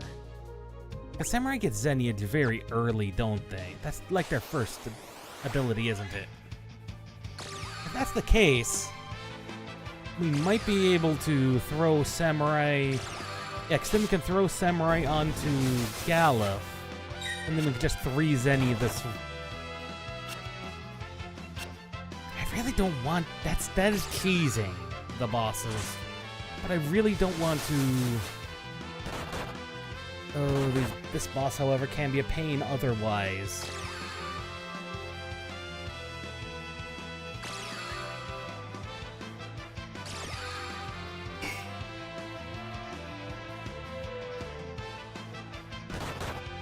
Yeah, and with it being 2 o'clock and only having 2 hours left, more dancing, and the more Zenny capability we have, easier the final boss of this world is going to be.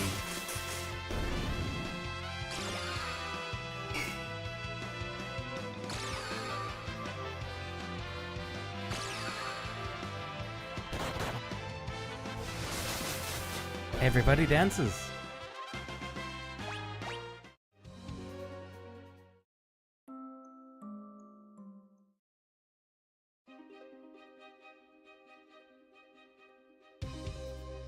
Yeah.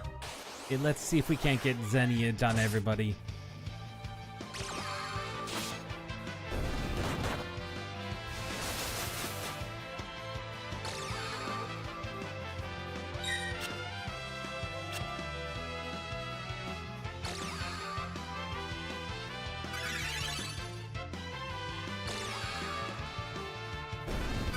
I just need to mobilize Samurai a little bit more. Yeah, because once Bartz has Zenage, he won't need it.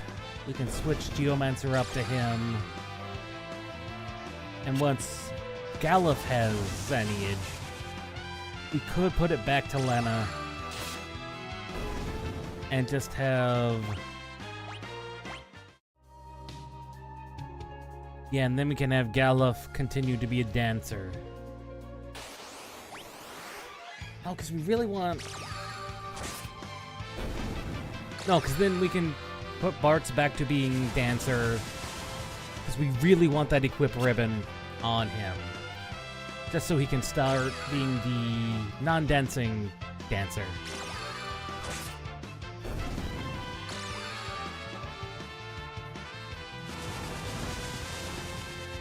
Yeah, that's the strategy. Spread Zenage around to everybody. Except for Ferris. She does not need it. Yet.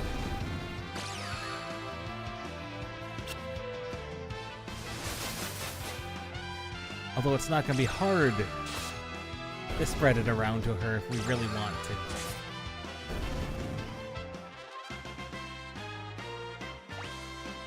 Oh, Zenage is the level 2 ability. Oh, well, we can do a little bit of level grinding. These guys are not tough.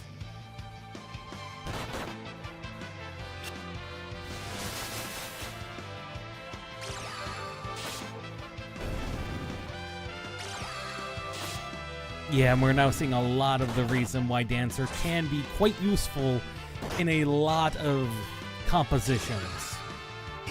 And yeah, you get the things that aren't sword dance. But once you get those sword dances, it's like, they just die.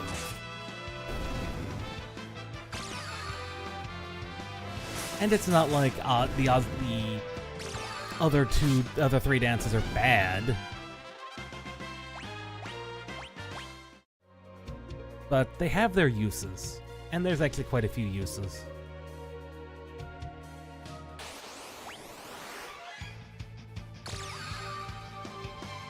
Let me tell you, the old way of when we were doing this, back when we were using versions of the game that didn't have an auto-battler, you'd be mashing your A button constantly, wearing out your thumb, wearing out your gamepad, / original hardware buttons.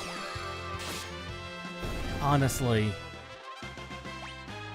the introduction of the auto-battler system was pretty ingenious. And such a beautiful time saver. Especially if you're going to do, like a lot of people do, and I'll do off-screen on my own time, and max all the dots. I'm gonna be boosting the hell out of it, because otherwise, it's just not gonna be great. There's 22 jobs to max. Each one of them has varying levels of allowability. Not allowability. Amount that are needed. Some are Geomancer, which takes very little. Some are Red Mage, which takes forever.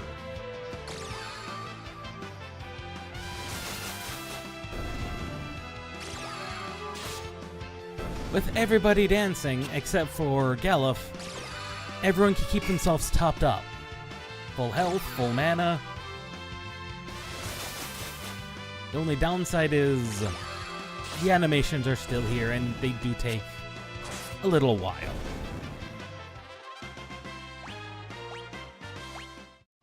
Galuf has continued to level.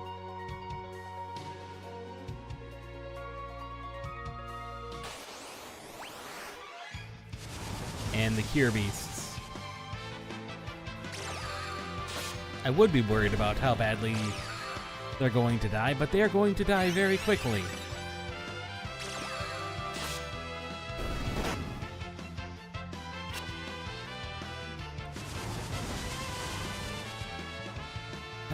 Welcome to the grinding part of a little bit of the Fiesta.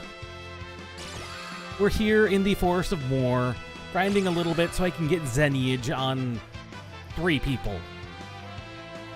And the reason for that is, well, these bosses shouldn't be too bad. Apparently cure beasts can drop elixirs. That is good to know.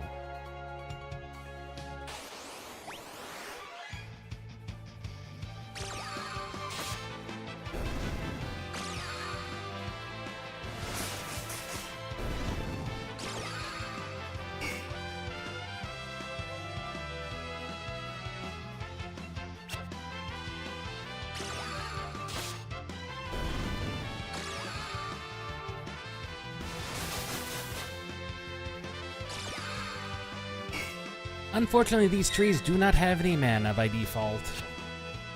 You could learn Vampire from them. You just have to feed them an ether. And there are some enemies like that if you're going for Blue Mage. There are some enemies that you want to be able to learn some spells from, but they just don't have the MP to do it right away. Once you feed them an ether, suddenly that unlocks something in their script that says, hey, I can do this now. And so it's glorious sometimes, like, on the North Mountain in World 1. There's those tombstones. Those wonderful, wonderful tombstones. That, if you feed them an ether, they will blind you. But that will also teach you. They'll teach you the Blue Mage, or anyone with Learn, the ability to blind, which is amazingly useful. Like, the number of things in the game that aren't bosses that are you can just blind is a lot.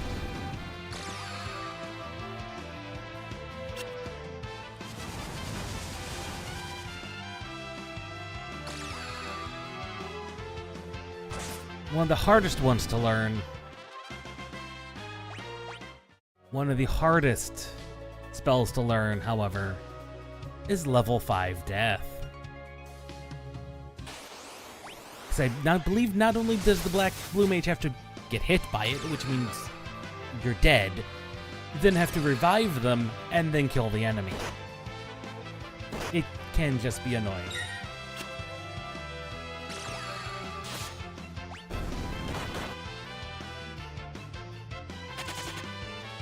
Cure beasts are definitely just not worth fighting. We're not here for the levels, we're here for the APB. We are here for the APB. We only need like 3 more encounters of these. 4 at the most.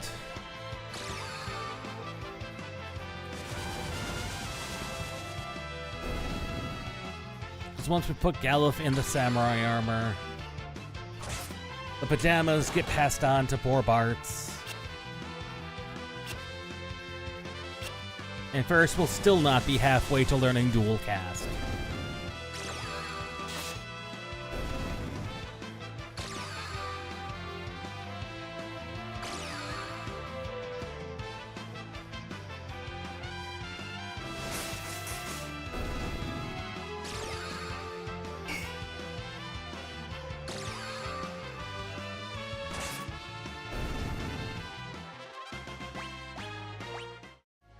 Apparently those guys can drop a holy water. I did not realize that.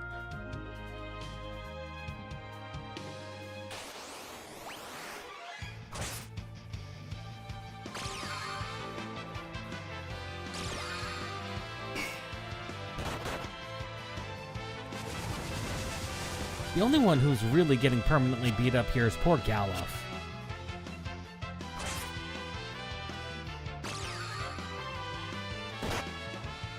The dancing dagger has apparently been danced out. Varus has stopped permanently dancing. And that is disappointing, because that is such a useful thing for the dancing dagger to do. Although the 500 damage is also respectable. I did prefer the 2300 dancing daggers.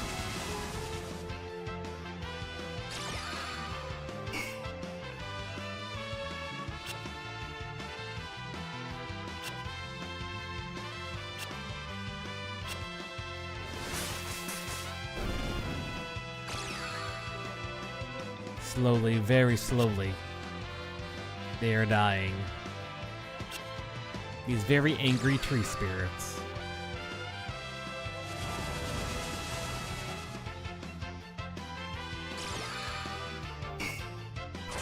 And that's mostly all due to Galuf.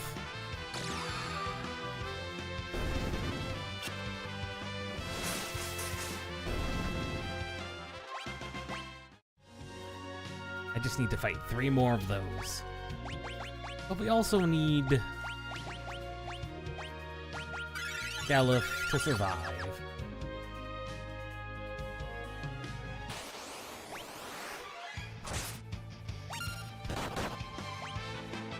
You know what? Might as well kill these Cure Beasts.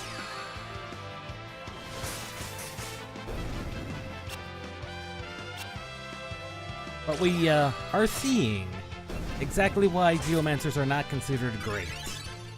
You're seeing that branch spear. That is one of their only really powerful moves. And that's only in this forest, at least the forest tiles. And it does random damage. As you can see, sometimes it's 400, sometimes it's 1400. It's not very consistent.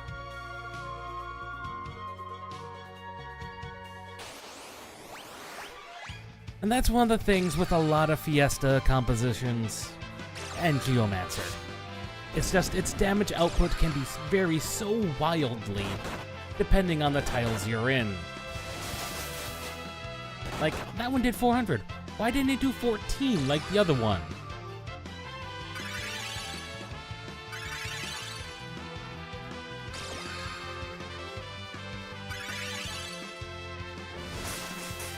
Or like that one. Why did that one do 1,000 more damage? It doesn't make sense.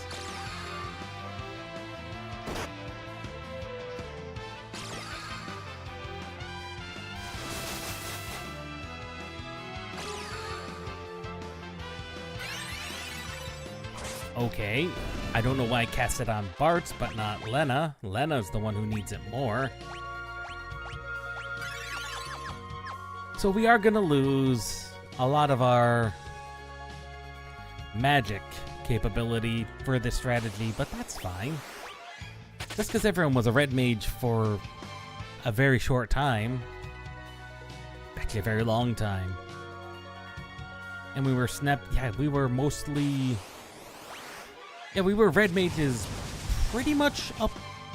Well, 3 red mages escorting our Geomancer buddy up through Soul Cannon. So we got used to a lot of rod snapping, a lot of just use of red magics in general.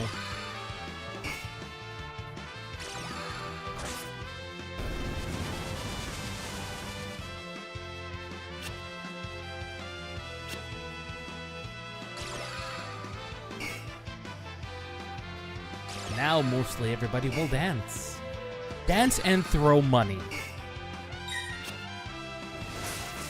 Not have money thrown at us for dancing, but we get to throw the money. Trust me, this is going to make a very short work of this next boss, and maybe the next 2, depending on how it goes. Let's see, he has 25. That's a lot of defense.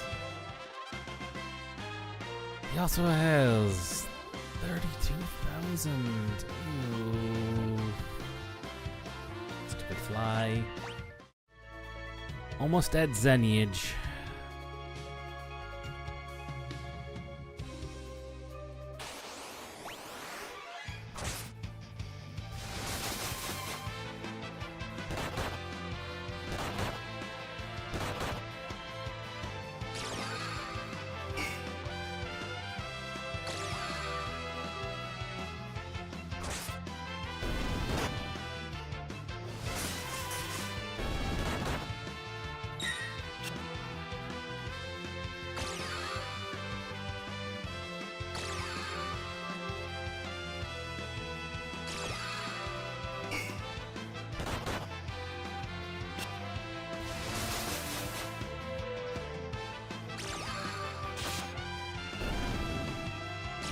Fortunately, I think we're just about at the final stages for Xeniage.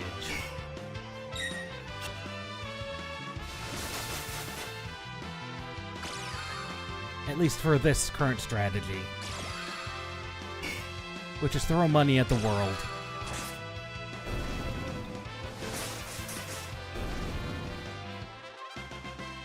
There we go. Xeniage has been mastered. That means, Galuf, it is time for you to pick up the blade. You shall use red magic. Arts, put on the pajamas. You throw.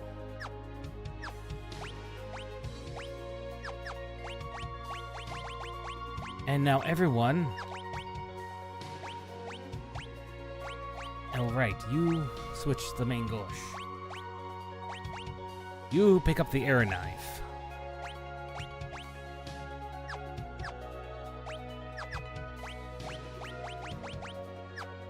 Make sure everyone has everything useful equipped. No.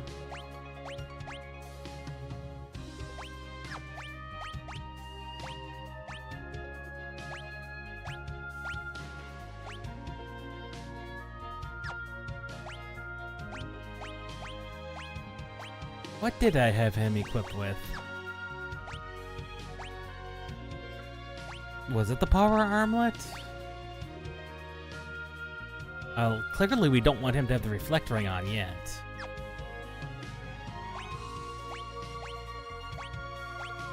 Wait. Dancer. Dancer!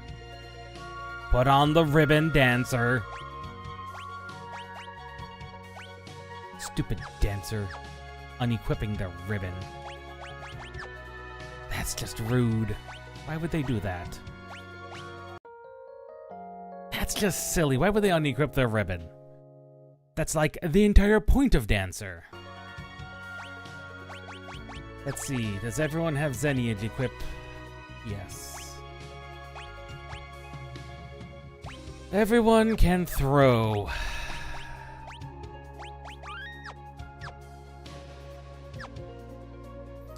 It is time for the boss of Moor. Of the Burned Forest of Moor.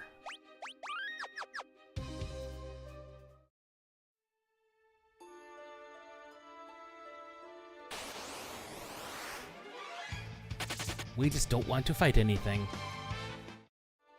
And current levels are 28. Everything else is looking good. The big tree. It has seen better days.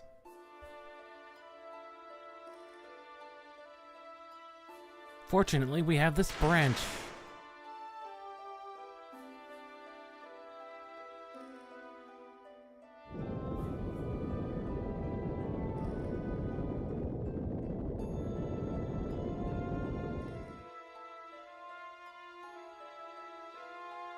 Now, one thing I will say is it look that scene up in the original Game Boy, SNES and Game Boy releases. It is much more fancy there. Much more fancy than what we got here. But that's fine. Because we are ready to throw money at the problem. Because we have a problem.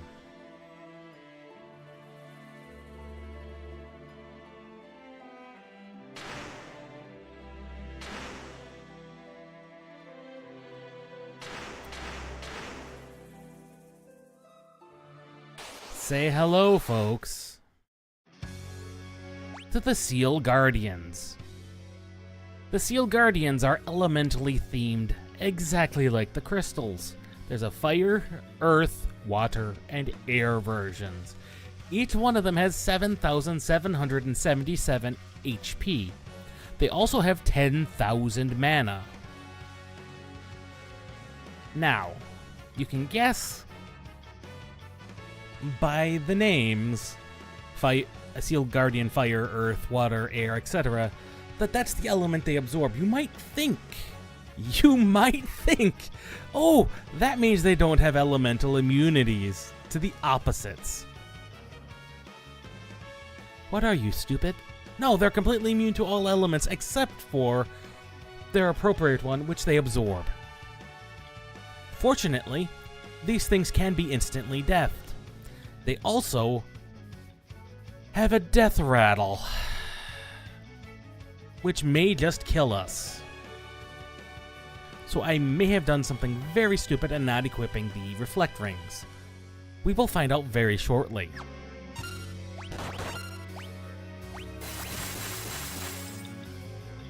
Okay, I only needed 2 Xeniages. They do kind of hurt.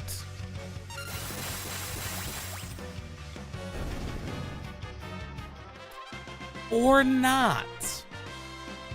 I was uncertain whether or not their death rattles would go off. But it would appear... Oh, these are not death rattles. These are, in fact... What in the world was that? Anyway, they are, in fact, less than 3,000 HP flags.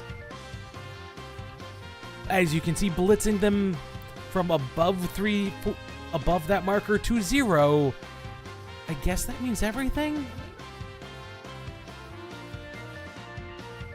Anyway. That can be an absolute pain of a fight. Especially if you have multiple berserkers. So like you want to do is you want your berserkers to be minied so they're not dealing damage. And equipped with the Death Scythe. Because those things can be deathed. And they should be death, and that is just a brilliant strategy.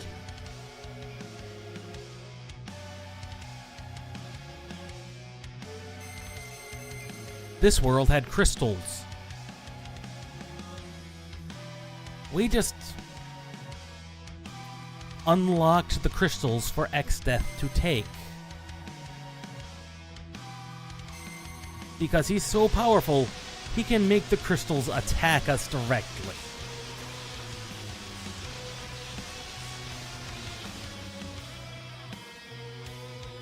X-Death is just really powerful.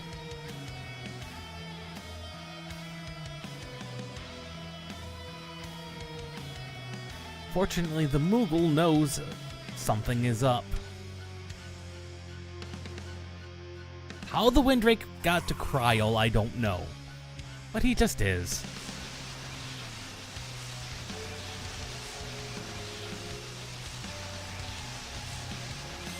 How is the time for your viscera to see the light of day? Ooh, that is a beautiful, beautiful set of phrases there.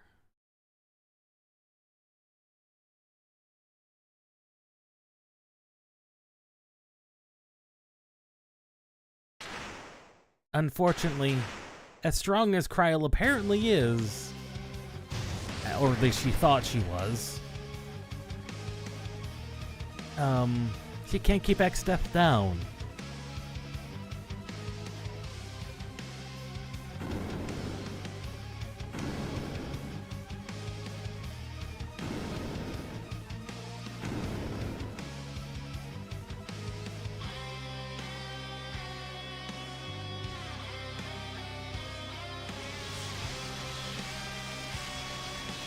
Unfortunately, X-Death has activated what's known as Angry Grandpa mode. Tella gets it in 4.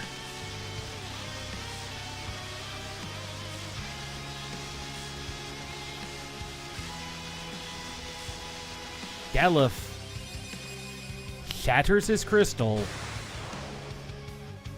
throws Kryl out of the field of power, gets turned angry, and gets even angrier. This is technically a fight.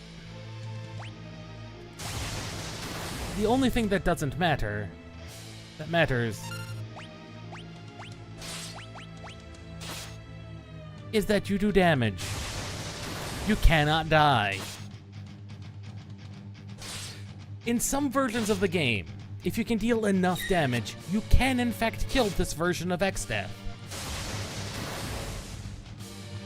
For reference, I closed out this version because this is a basically cutscene death fight. He has 50,000 HP.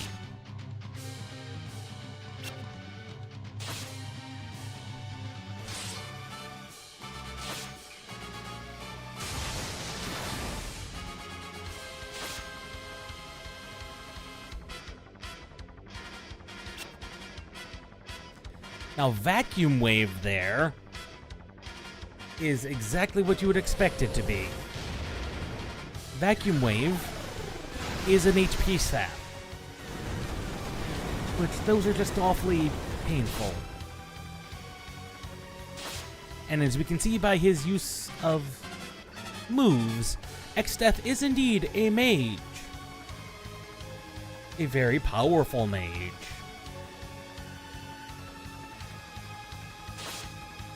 But also, he does have a sword. That is a sword. A sword staff. It's probably a little bit of both. But regardless, Galuf has entered angry mode. Unfortunately, if you've played a Final Fantasy before, you know what that entails happening to the angry man in the end.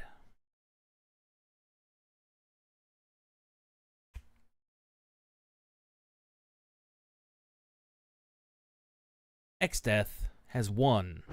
He's been badly hurt, but he has won.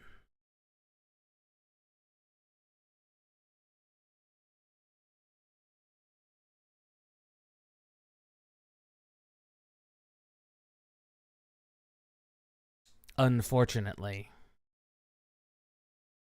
Galuf is not going to make it.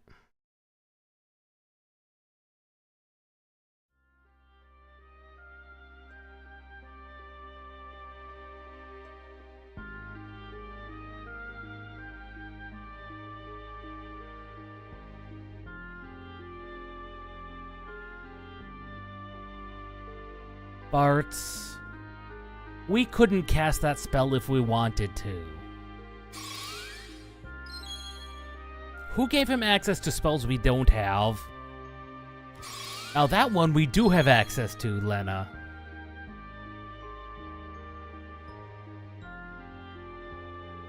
Ferris, don't go wasting our items.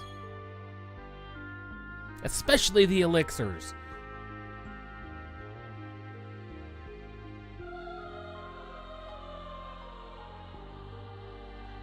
And with that, Galuf is dead.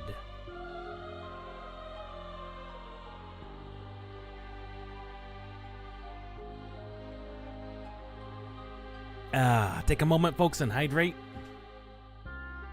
We have to let, at least traditionally, now we have to let Kryl mourn a little bit here.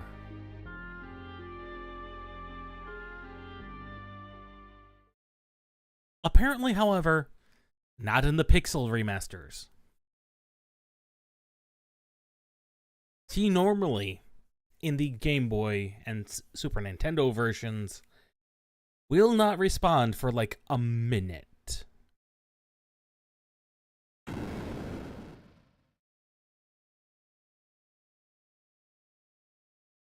Which makes it a little bit more impactful.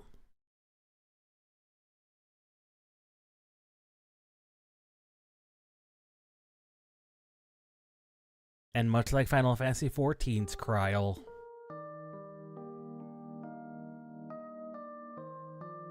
always chasing after her grandpa. Always chasing after Galuf Baldesion.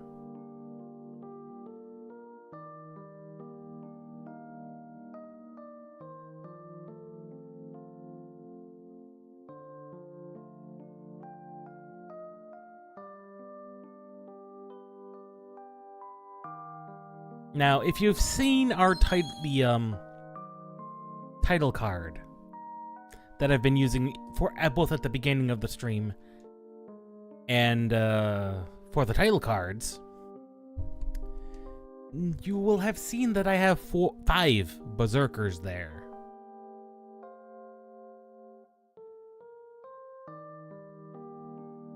Because Galuf dies in World 2.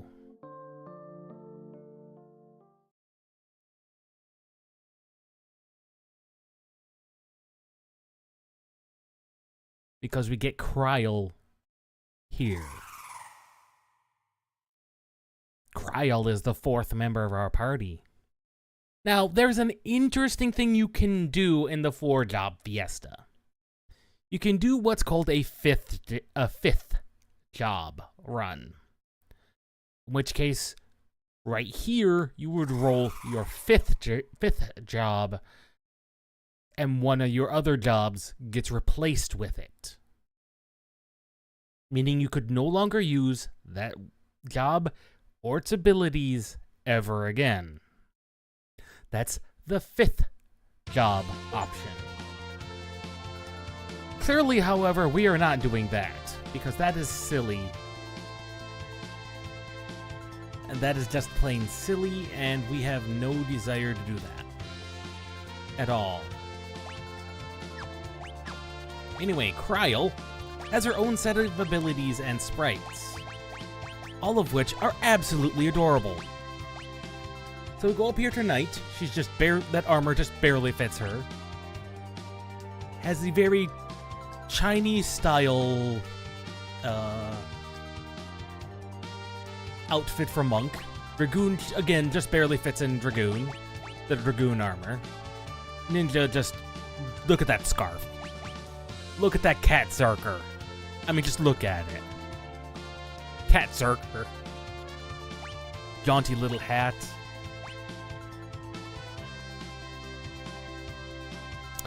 That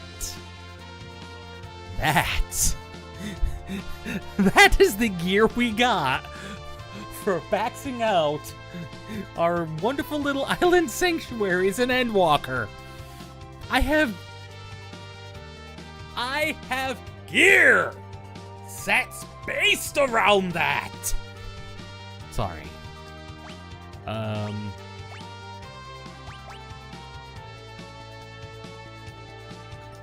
Sheep Master! Look at it! Also, some of the best pajamas for Geomancer. Just beautiful. Unfortunately, the dancer doesn't get the greatest dancer sprites. That still remains Ferris, Bart, and Lena. But still.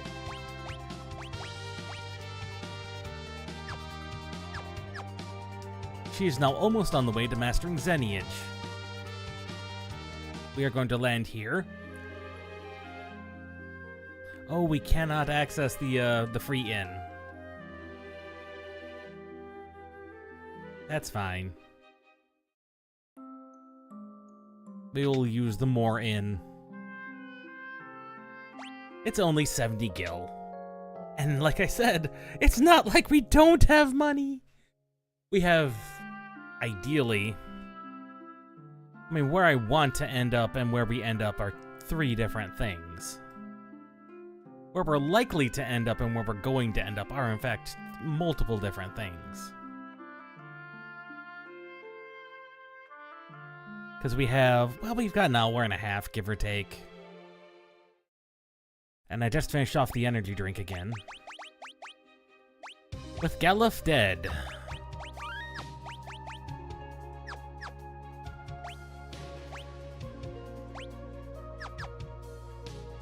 With Galuf dead, there's one place to go and one thing to do. It is time to finish off World 2. Do I think we're under-leveled? I don't really think we are under-leveled. but it is a distinctive possibility. Right, dragon cannot land anywhere directly nearby. Dragon has to land there, is the closest place dragon can land. No! Alright. Ferris is a third of the way to unlocking dual cast. Apparently the citizens of Ball decided to attack. And this was very stupid on their part.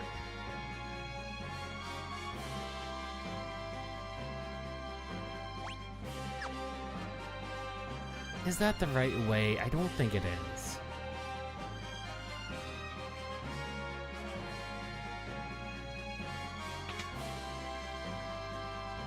I think it is time to equip an ability you might not think you'd ever need. This is gonna make things a little bit easier. One character equipped with Light Step from Geomancer negates harmful floors.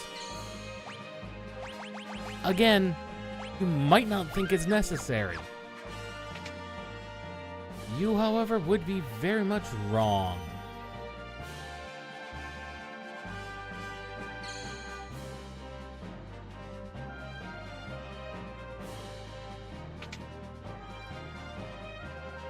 And the reason for that?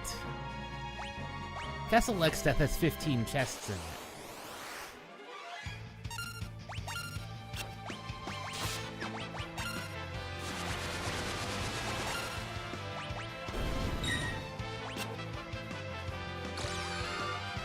I kind of want to get my Dancing Samurai back.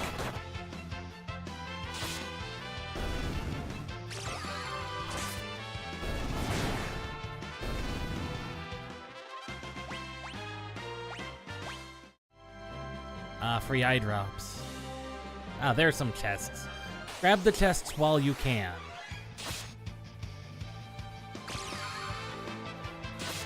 Reflect mages. Yes, they do in fact cast Reflect. Well, they don't. They start out with a Reflect already on them, much like the Reflect Knights. However, since they're mages, they cast magic directly on themselves. However, Geomancy is not magic. This is why Geomancers are not real mages. Geomancers are not real mages. Despite the massive amount of magic power contained within, Geomancers are not real wizards. Their spells cannot be reflected. By the by, Bart's in that onesie, just beautiful sprite work.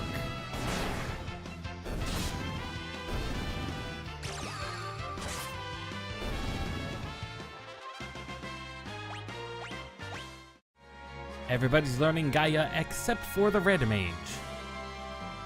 If we somehow make it to the end of the game with that Red Mage not having, if Ferris never learns dual cast, I will not be surprised.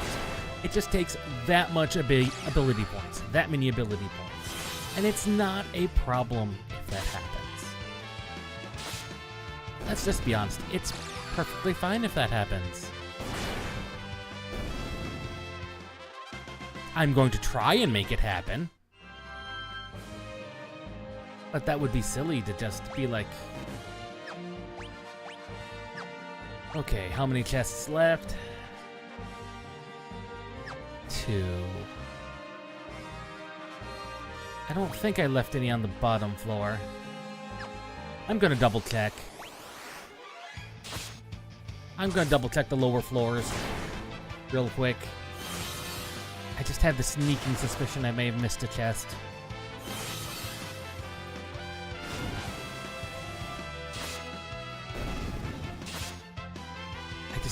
I just do not know why, but I just have this sneaking feeling that I just want to double check.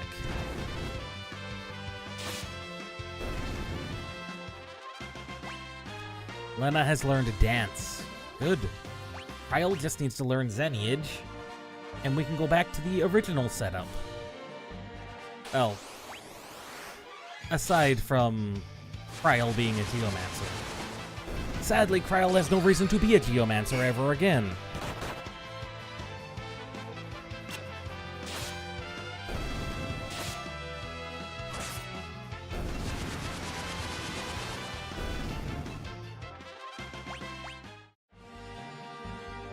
But she's going to be a Geomancer again.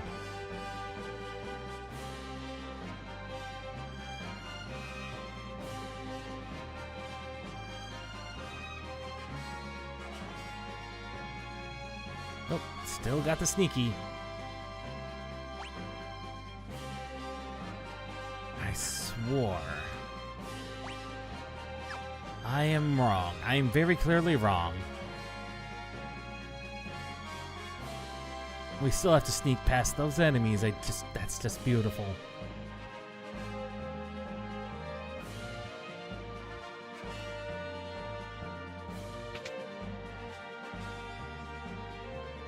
Okay.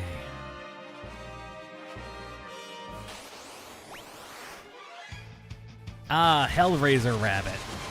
That's the enemy we really need to watch out for, not double lizards. They're called twin lizards, which is kind of cute. But in the original translation, and most other translations, they're just double lizard.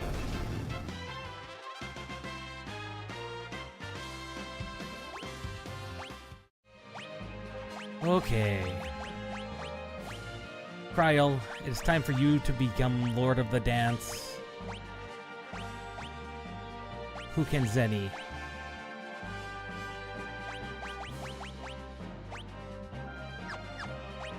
And it is time for Lena. Pick up the blade again.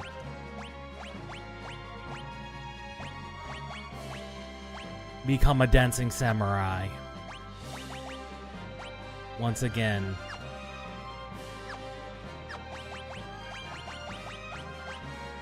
Because everybody will at one time become the Geomancer.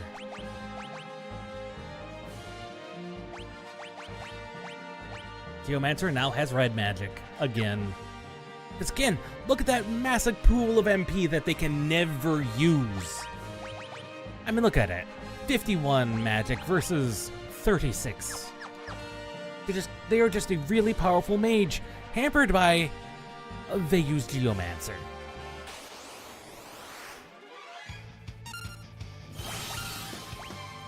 Everybody shall dance.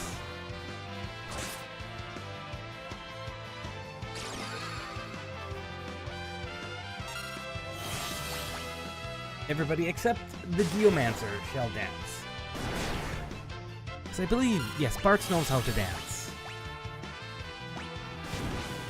Which means theoretically everybody could be dancing. And everybody shall be dancing. Once Bartz masters Geomancy, he shall be put back on Dancer. Because dancing is the thing everyone shall be doing. This is a dance party. Once you have a dancer, there's no reason everybody should be not dancing. Unless you encounter undead. If you encounter undead, then, well, that's a different matter entirely. Lena is about ready to master. Well, not master Samurai, but get Samurai to the point where I will be happy if we leave it. We have no way up from here.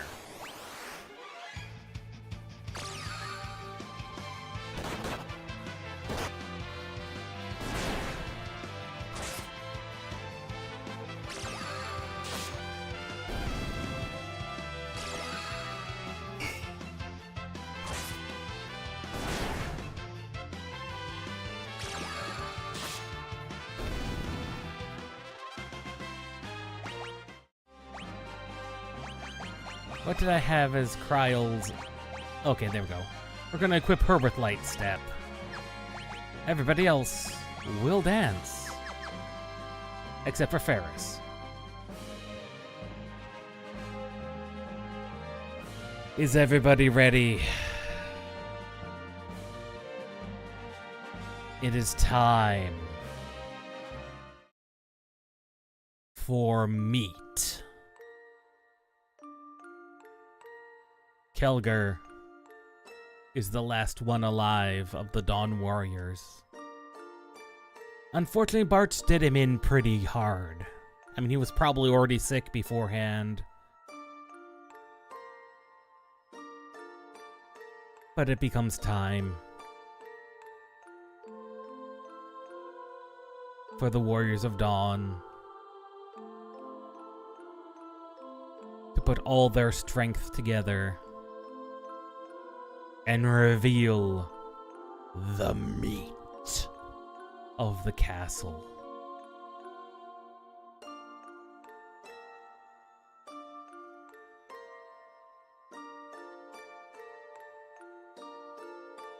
Everybody do a spirit bomb!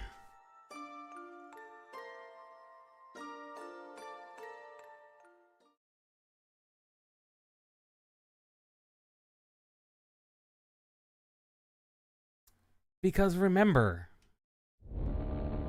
Exdeath is a tree. What are houses made out of? Wood. A tree man's flesh. What would a tree man who's universally upset and knows nothing but anger make his true home out of? The flesh of the living.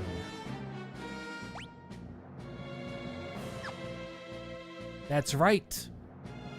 Look at all of the beating hearts on the walls, the breathing of the lungs. Just, oh. Look at all of that just writhing mass. Exdeath is eternally angry. Yes, he would do this. And it is just as absolutely disgusting as you think it would be. The game now introduces magic dragons. Unfortunately, they're just as weak to sword dance as everything else.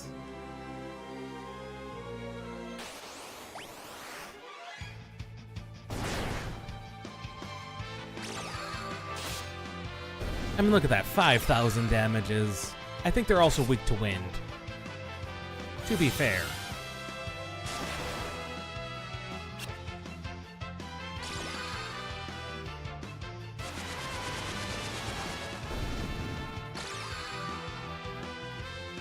Now, the one sad thing about this battle background, you can see that the fire goes. What it lacks, however, in the original battle backgrounds, you would see these hearts beating in the background. Much more scary, much more implicit on what everything is made out of.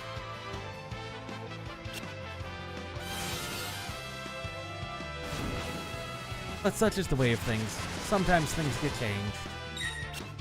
And often it's for the best. Because let's be honest, just the entire thought of this entire castle is made out of living flesh. Just ugh.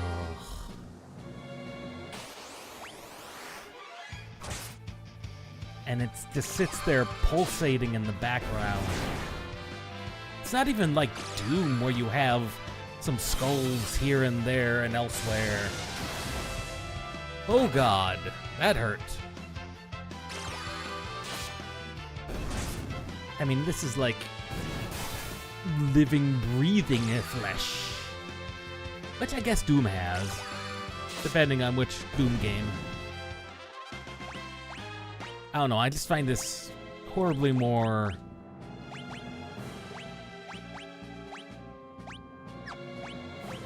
more implicit.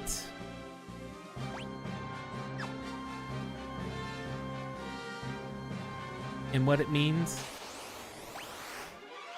Ah, Black Warlocks. These guys are slightly annoying. I forget why. We will quickly learn why I hate these things. Right.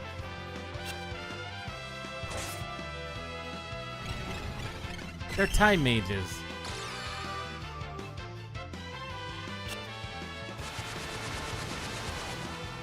And they've also seemed to have a lot of health.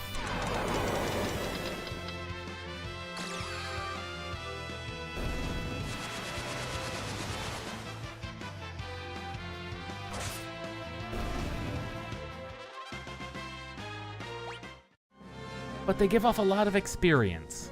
We might need to do a little bit more level grinding. That would be fine.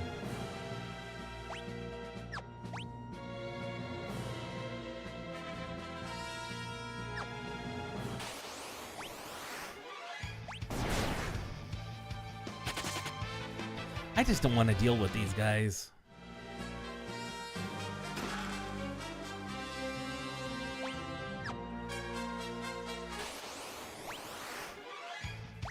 Oh, Black Warlocks and a Reflect Mage.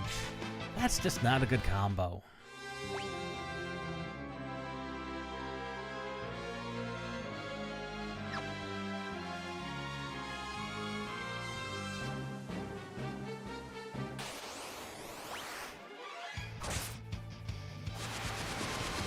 Now, these Hellraisers, if they don't all die next to each other, they can in fact resurrect if they have any health left. Oh, they just murdered poor Ferris. Oh god. Run. Run. That Adamantite Golem. Holy crap, is he strong.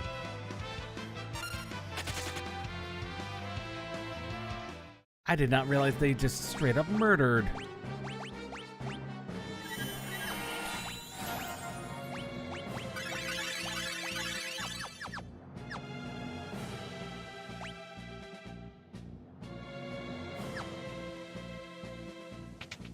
Oh, right, you just have to walk into this door. And so begin the walking on what would be very angry floors. These floors would be very angry.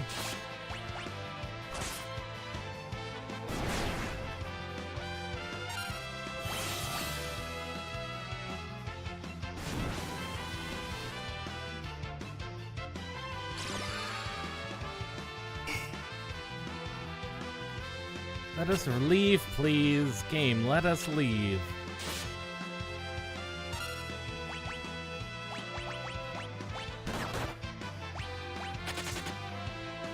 Game, thank you. Jeez Louise. It's like it hates us sometimes.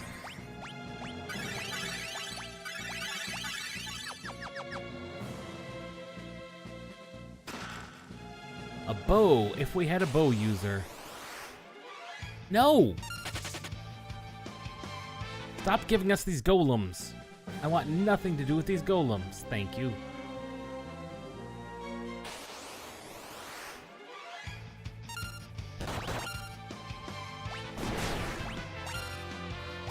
Dance.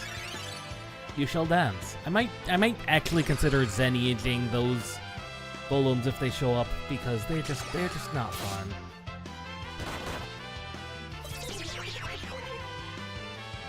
Neither are these warlocks. Oh good god. Everything just wants to kill us.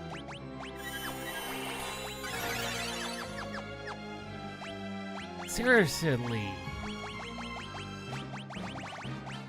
I'm having to dip into my ether supplies.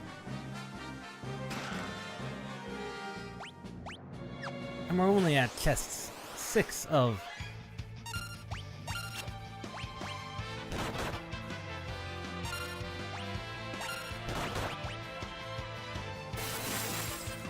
You guys take 4,000 damage.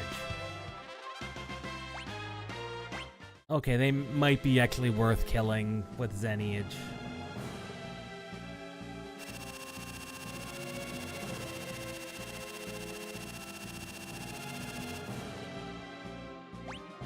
Okay. I mean, I suppose that's one way to do it. A Kotetsu. A short katana that is specifically for ninjas, I believe. Who unequipped your ribbon? Kryl. Stop unequipping your ribbons, dancers, please. Oh no. Hello, Abductor.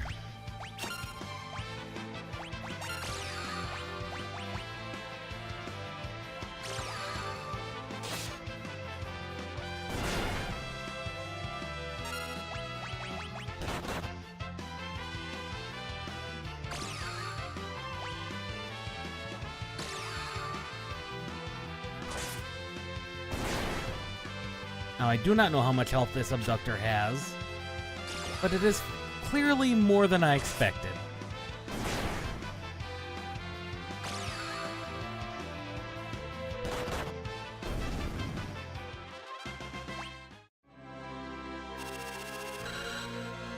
I just want the chest. Oh, this is like the Jackanape, only worse. There we go. That is actually an extremely slow way of it doing things. Normally, it's significantly faster. How many more rods do I have? Enough. Ice Brand. I'm assuming that that is, in fact, yes, like Flame Tongue. Yep, like Flame Tongue, it is a great sword.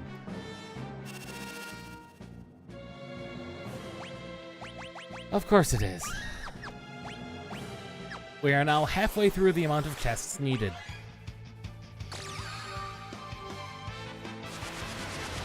Excellent. I don't know why, but that bandit girl just murdered us really badly when it was with its buddies. Now it just apparently can blaster itself to death. Cool. It's just death? Apparently I've completed 50% of the bestiary at this point. We've now reached the halfway point. This is one of the longer dungeons.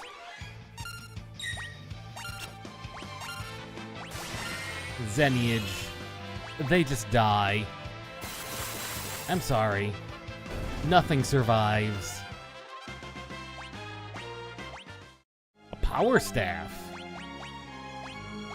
We've just defeated 2,000 monsters. Now the power staff. I forgot about this. This is a legit thing. This is a berserk staff. This is one of the few staves that have elemental abilities. This is a berserk staff. Legit. This is actually good to have. Like, for example, Shinryu, one of the two ultimate bosses, he can be berserked, as could Rug Wizard. Yeah. We now have a way of inducing berserk without actually being able to cast berserk, which is legitimately very hard to do if you don't have your proper mages set up. Oh, and red dragons.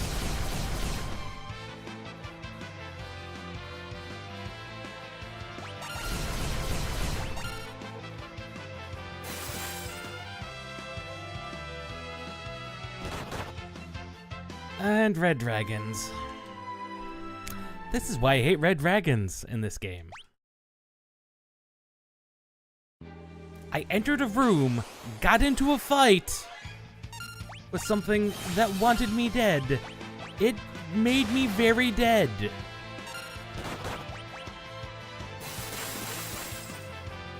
And there was nothing I could do about it.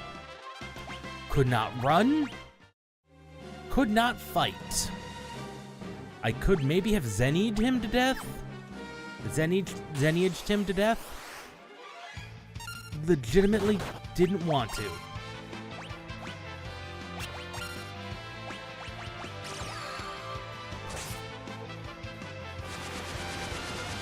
Could not have killed him if I wanted to.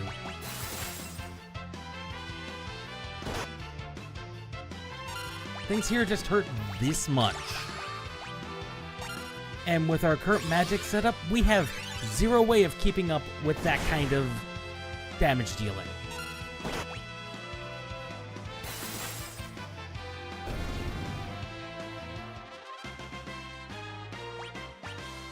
Well, Lena has successfully mastered equipping katanas for the good it does her. Well, Kryl needs to learn dance first. Kryl needs to learn dance before I switch her. No!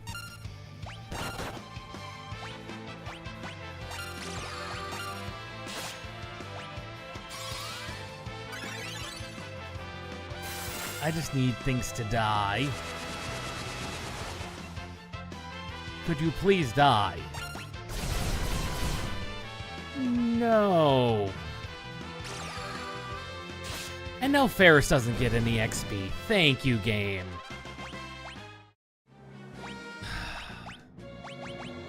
Grumble, grumble. Good thing I wasn't trying to...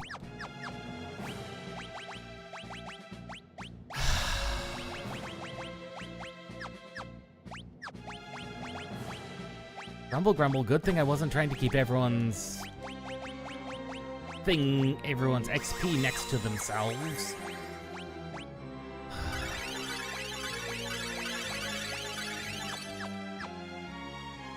Okay, Lena has learned to equip katanas.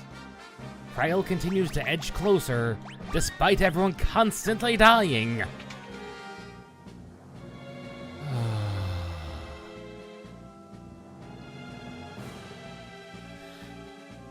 Hello, Carbuncle. It's a good thing I don't have a summoner and have no need to fight you. This is a missable summon. That is Carbuncle.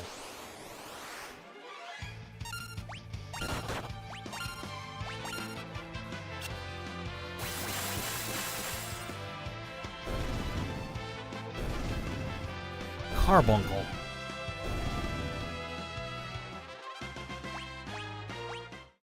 Well, there's the Phoenix Down refund. I did kind of need that.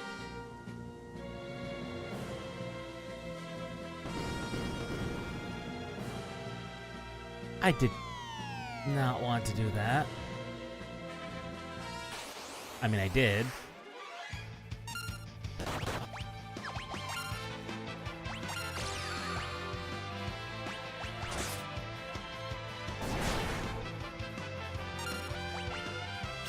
I think we can get 1,000 gold out of here. Yeah. And 5 ABP. Here's the thing about this version of Zenniage that makes it a bit weird. It costs 1,000 gold per cast of Zenniage. Whereas in previous editions of the game, Blue Dragons, we do not. Previous versions of the game,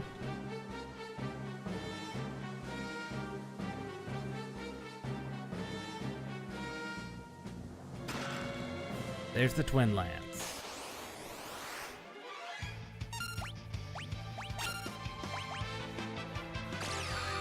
But anyway, where was I going? What was I even talking about? Oh yeah, Zenniage.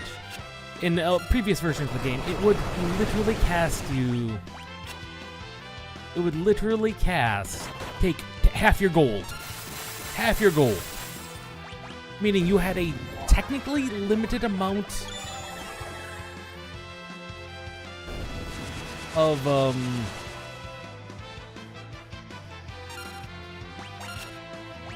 a limited amount of times you could use that.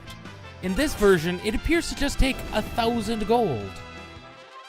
Which is fine. In fact, that's really good.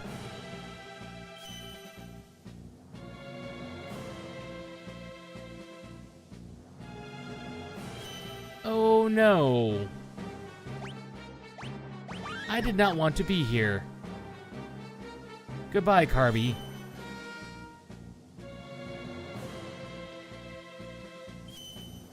I did not want to be near you. Thank you, Carby.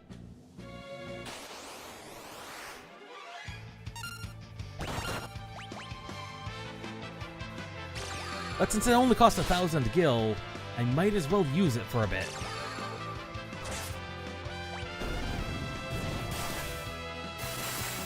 Ooh, that sonic boom was just really good. Kryl now has learned dance. It is time. Lena, will you put on the pajamas? Oh, you already have the pajamas. Well,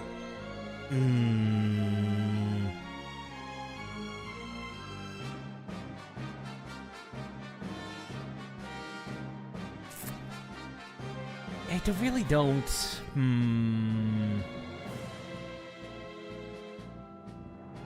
These two both have mastered Geomancy. Bartz is almost mastered Geomancy, but he's also much closer to equipping ribbons than Kryl is. And everyone has Zenniage. And all the important Geomancy abilities, right? Yeah, except for finding pits, which is actually useless. So yes, Bart, you pick up the dance. Put on the red mage. Kryl, you pick up the pajamas. Put on the red mage.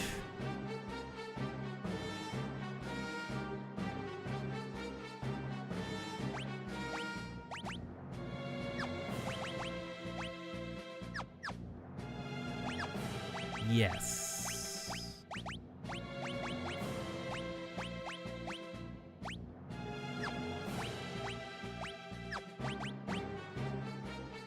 You put on the ribbon. No one is wearing bone mail on purpose. I want Lena to pick up Dancer. But equipping ribbon is more important. Learning to equip ribbon is more important.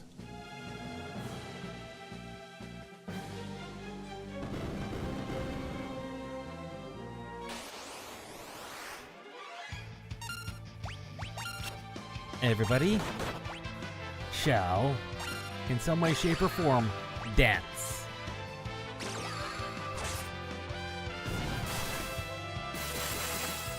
In fact, I don't think I need to worry too much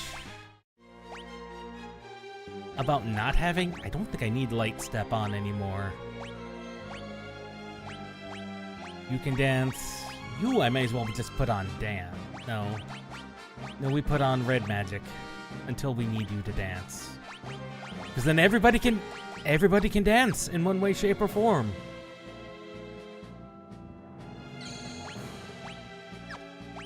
Yeah, everybody can dance in one way, shape, or form.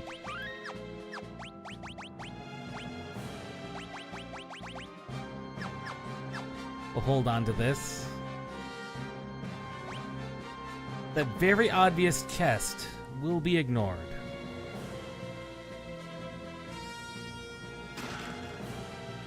Useless Lance, Fuma Shurikens, also useless.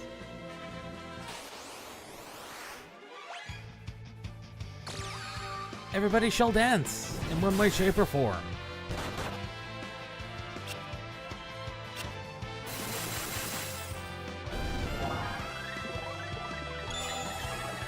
Oh, that's just rude. That was just rude.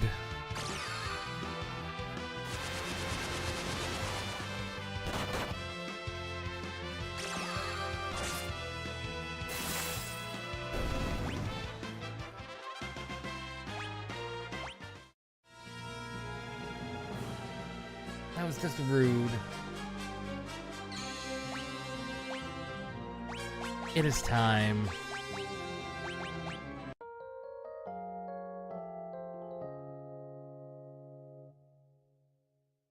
I think it is time. There's one chest we have not opened. Are we ready, folks? I'm going to just ignore it.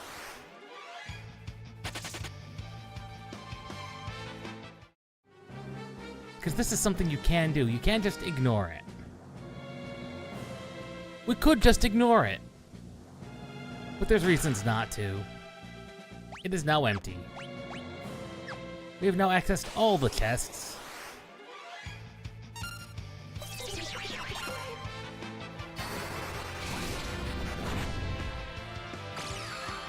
Really? Trial, you had to toad us. Second power staff. Really, you had to toad. It is time, however. I think it is going to be more important that you can all Zenage than cast magic. Yes.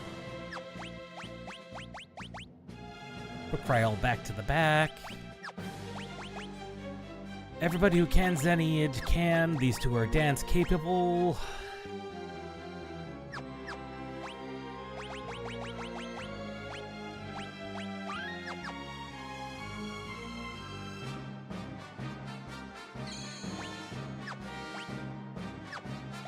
Okay, since we've opened that chest, we have triggered something. We have triggered our good old friend. Did you think he was gone and done since we beat him on the boat? No. It is time for our good old friend, Greg. Hello, Greg.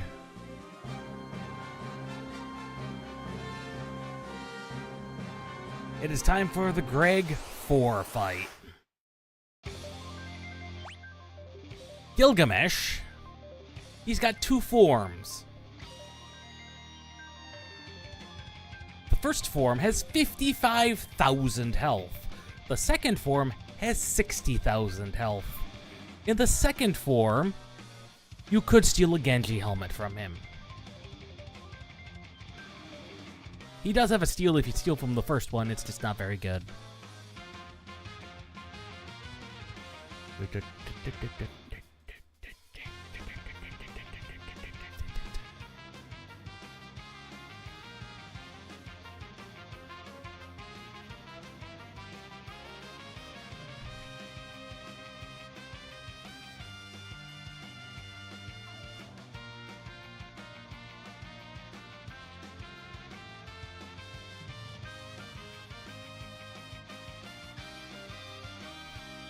So, Greg hurts. We have a lot of damage to deal to Greg. Sword Dance is going to take off a good chunk of that. Ferris is dead.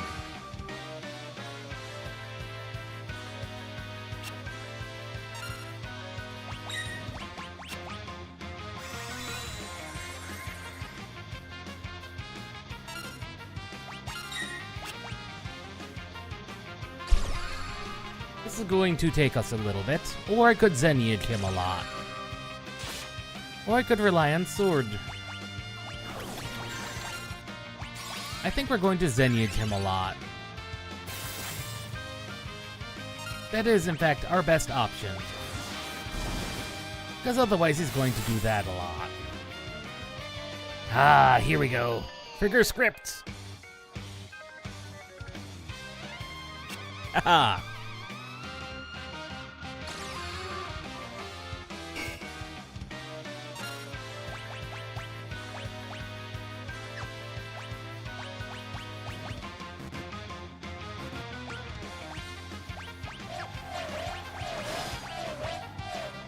Yes, puncher. There we go.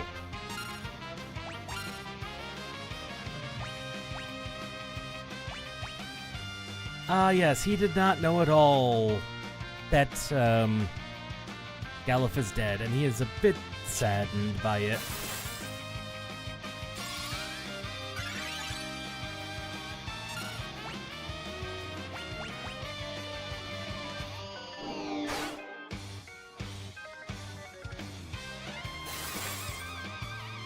I think that's enough Xenniage.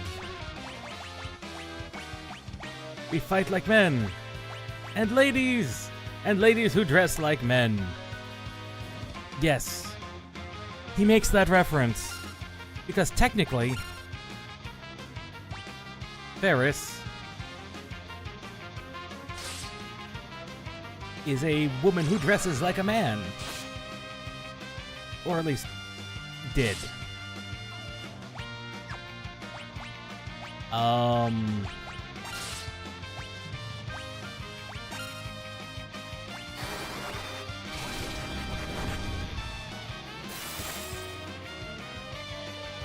And now he has transformed into the good old multi-limbed Greg that everybody knows.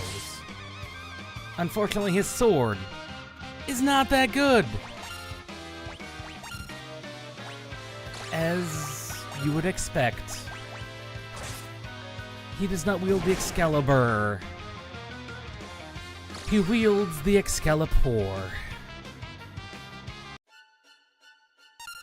Unfortunately, Exdeath is quite upset that Greg stole from him, and he's been completely useless when fighting us. Gilgamesh has been very effective against the people of this world who are not us. But because he keeps failing,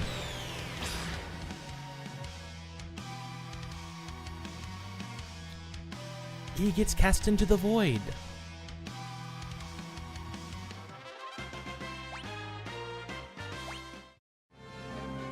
Now, the Excalibur. You see that attack plus 100. You might see that and go, oh, that's a very good weapon. You would be correct if you have a way to trigger that.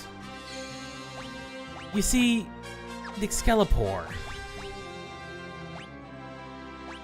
The poor Excalibur has a game script attached to it that forces it to do negligible damage. Meaning you have to be able to attack with the weapon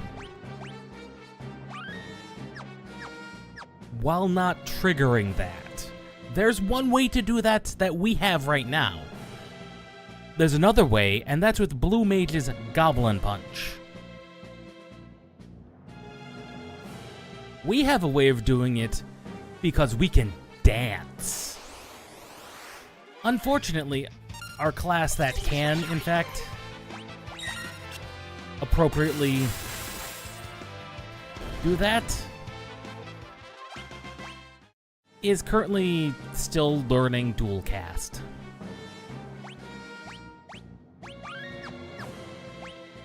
Oh, we are not ready. We are not ready. Everybody equip your... Everybody equip your reflect rings, please. We are going to need this, and it is going to hurt, because I will not be able to heal at all during this fight. And I'm looking at the scripts, and I'm not seeing...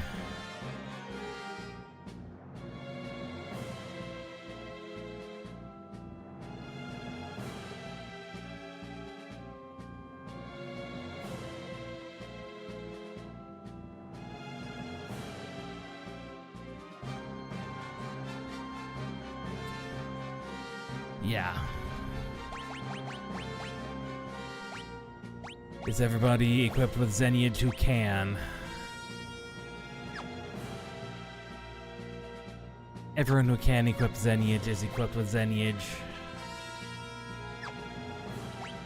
We are going to go through so much of our money with this fight. Because this is the final boss of World 2. It is time to fight Exdeath. One-on-one.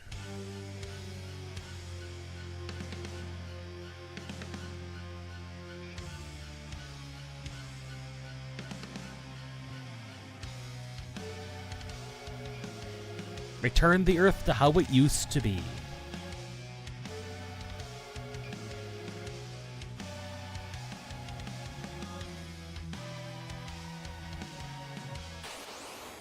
Exdeath has 32,768 health and mana. He does have a very good rare steal if you can get it off. However, he is elementally, because he's a composite being of evil spirits, he does have a weakness to the element of holy. You wouldn't have access to holy right now. In fact, you never do at this point in the game. When Vacuum Wing... Oh,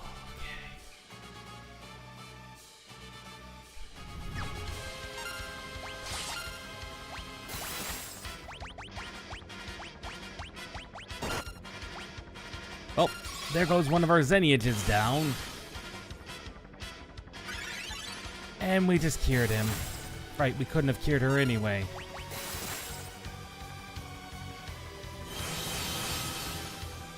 This is why we have reflect rings.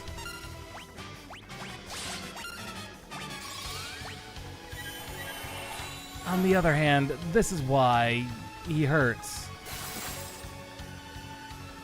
So I have no way of healing outside of... Oh, Earthshaker. That is going to hurt.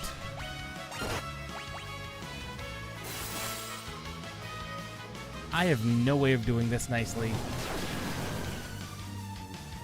He is going to win. There's nothing I can do about this. And turn to zombie.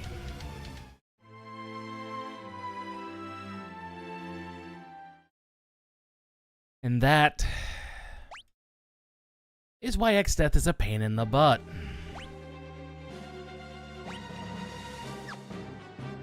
Even with reflect rings up, I had no way of healing people other than the use of potions, which theoretically would have worked. Lacking any good, we do not have a way of slowing him.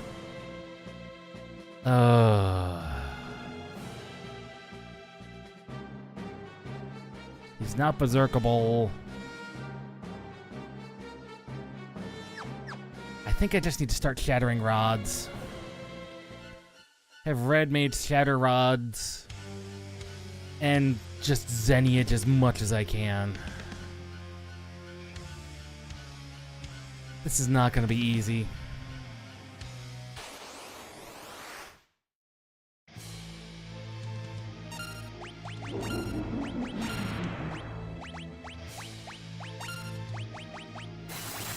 And that is our strategy. Snap Rod, Xeniage. Does not matter. If they die, they die. Once he gets under 16,000 health, a script will run.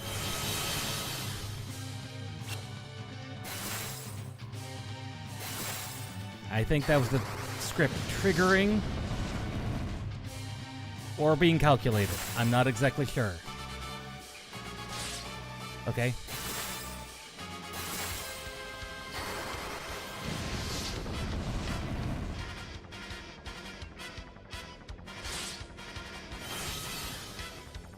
Yep, that's the trick.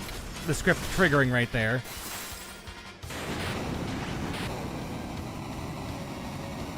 Oh, that was luck. That was luck. That was luck.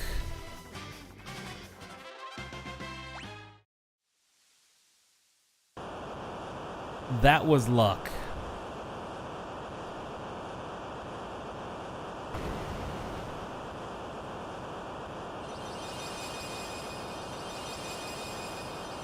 Unfortunately, despite all of that, despite that fight, which can go very nasty,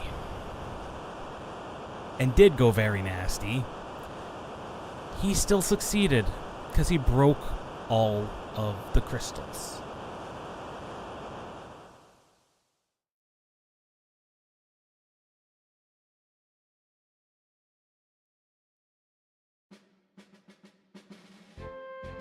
Now the question is, how much money did we just use? We quite literally just paid him money, basically, to die. That's the best part. Let's see, we had 95,000 at the time.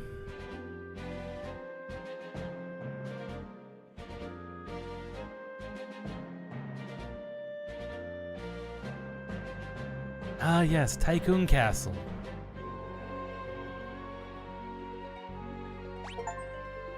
We have now reached World 3, the merged world.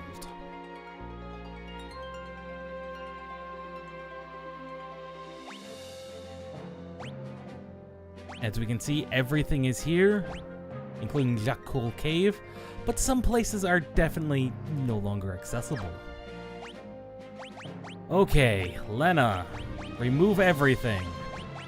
Ferris, give me everything. You put back on your elven mantle.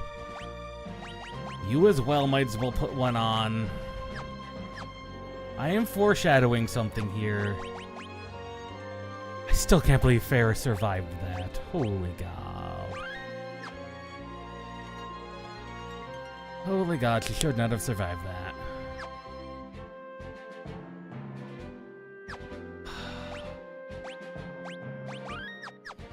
We've reached World 3.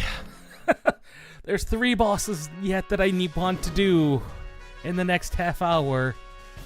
And we're not going to get to them all.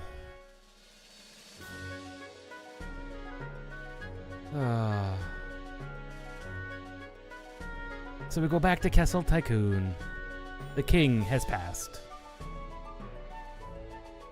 It is a cause for celebration that the princess everyone thought was dead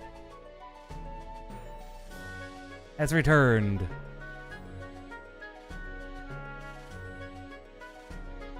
It is time to hold a banquet.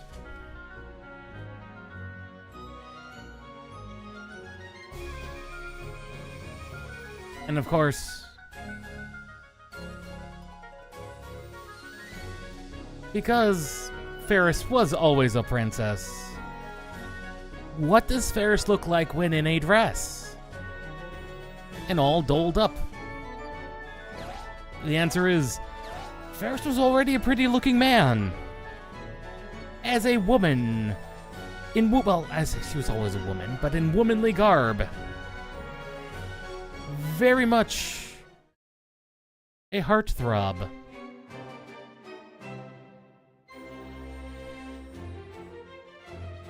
And so the dancing begins.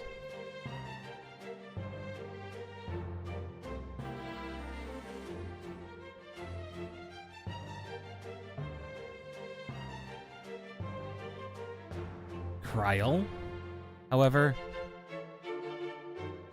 has seen enough. She needs to decompress. Her grandfather's dead.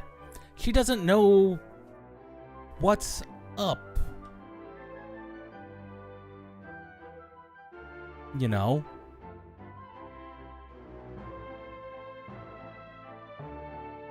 Why are we back in his world, seemingly? Why are we back in Bartz's world, suspiciously?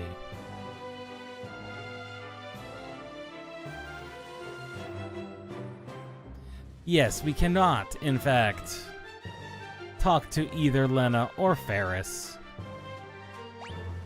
This is why I unequipped them. Because now, we are down to 2 party members.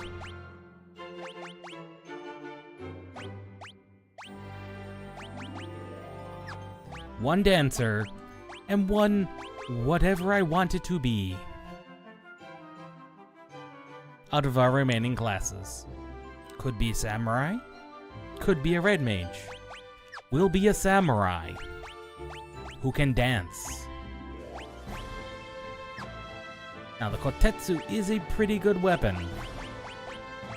And in fact is always a very good weapon. But the Aegis shield is just better. Okay, the kotetsu is apparently a normal sword. Interesting. Well, since we can dance, we might as well use the kotetsu.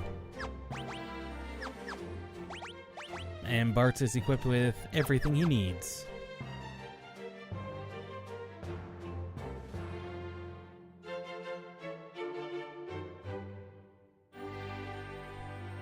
We get to have some alone time with Bartz and Ferris.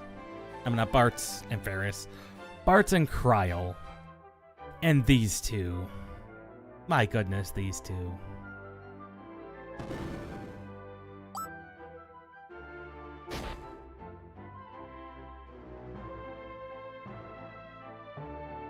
The bridge over the Western River. What's this about the Western River?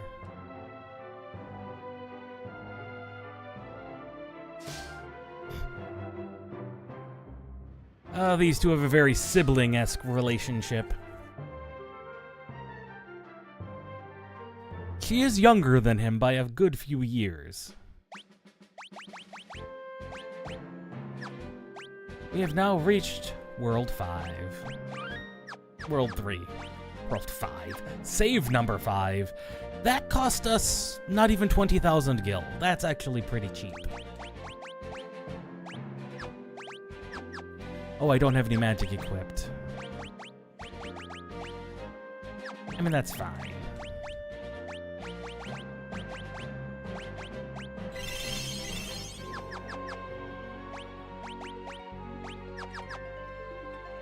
It's not like we're gonna encounter... Notice what's missing here. There's no meteor here anymore. This river wasn't here before.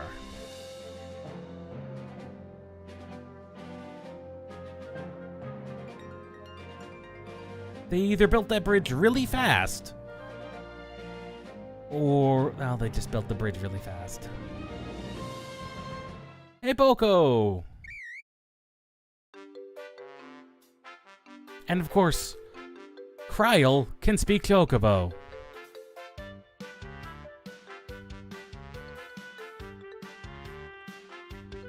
Why Kryl can speak Chocobo, who knows? We didn't even know there were chocobos in her world. Apparently Boko met Coco.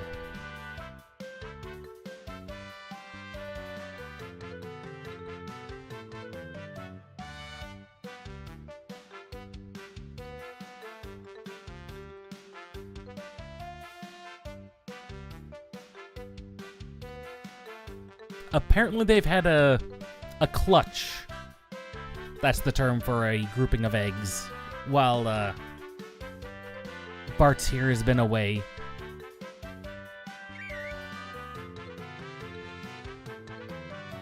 But once again, we've lost all of our transportation options. Which means it's time to start back at the beginning with the Chocobo.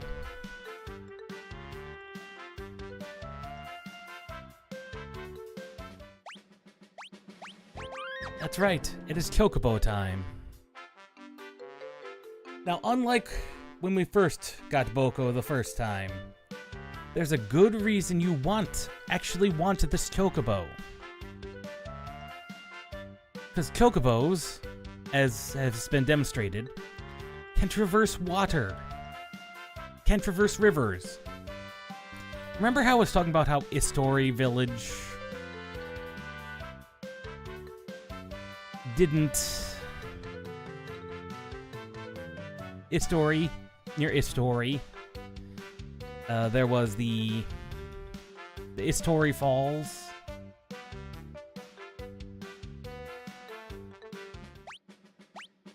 Yeah, there's a good reason for that. It's because Boko can traverse that. There's the airship. If we could get to the airship. Unfortunately, we cannot. We could stop in Tool.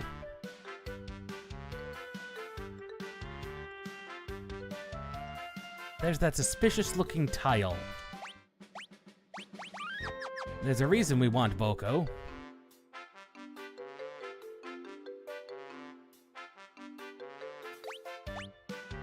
Death Valley. Why is it called that? Because suddenly we fall in. We've reached the start of World 3. It is not Boko's fault. However, it is time for a boss. Welcome to Antlion. Antlion has 8,100 health.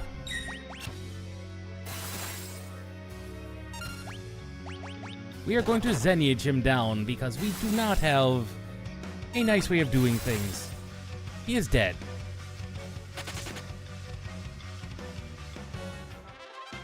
He's not a terrible fight, but he does use digestive acid, which is just not a great ability.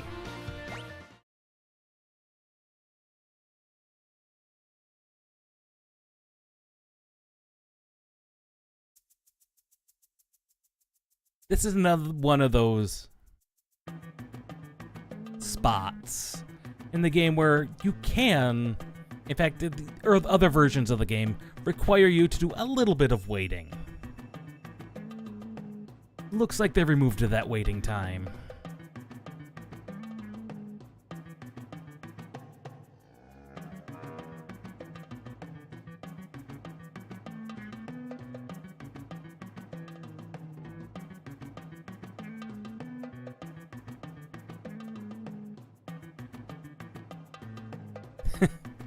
Now, who could that have been?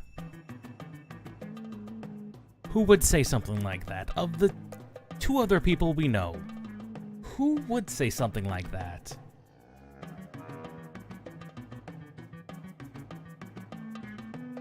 Ferris. Of course it would be Ferris.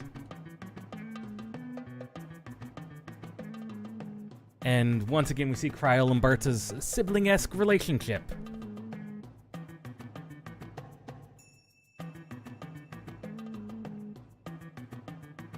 And we see why Ferris is the captain.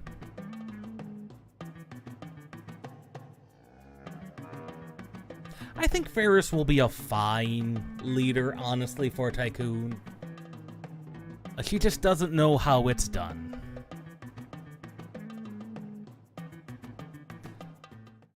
I mean, Lena's been the one who's been very specifically trained to do it. But I think in a good supporting role, Ferris could actually support Lena if they want to go that route. But that's between them and the Chancellor. Kryl has a splinter.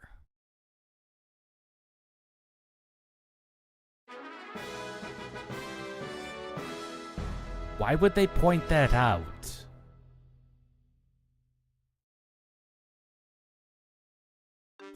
Ferris has now joined the party. May as well re-equip her.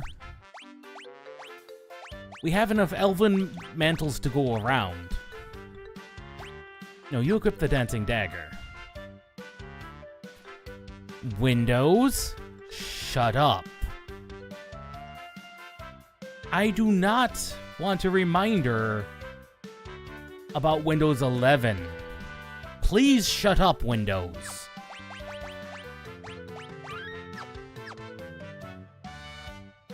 Anyway, other than windows being very stupid and annoying, we don't have access to tool again. And this is exactly as it used to be. 10 gold. Same equipment shop, same everything. Just, this is tool.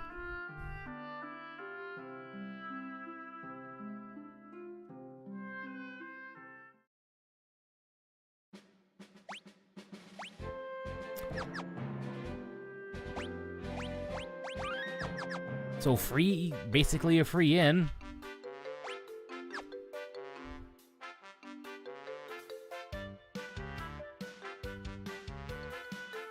Do we have to go that way? So it would seem...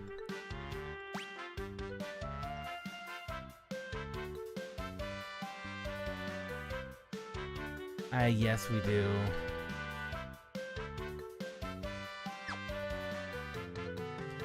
Alright, it's time to leave Boko here. Because welcome to Guido's cave. Just... that entire dungeon that used to be here, it's gone now.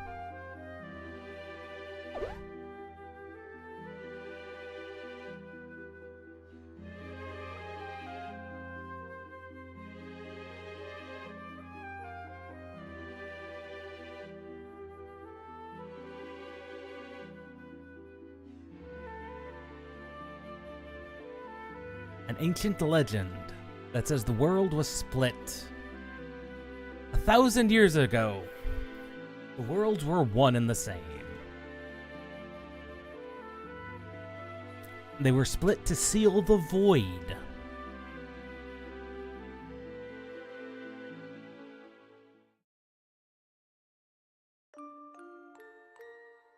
There existed Enyo, a really strong evil. He created the void, and he could control it.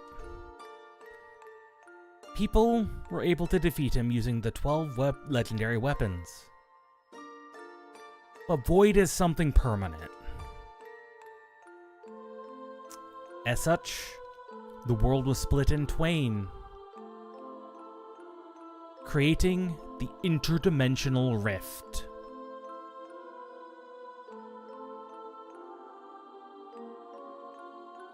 Without crystals, the world is still doomed. And that splinter is getting worse. Remember what I said about X-Death being a tree? Even when we killed him, he hid himself in a splinter and jammed himself into cryo. As a splinter.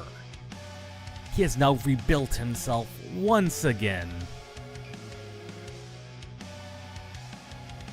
Because he wants to control the void. What? Did you think it was maybe altruistic, like this is how the world used to be? No. Hope you didn't have anything to do in Tycoon Castle, by the way. Tycoon Castle's gone.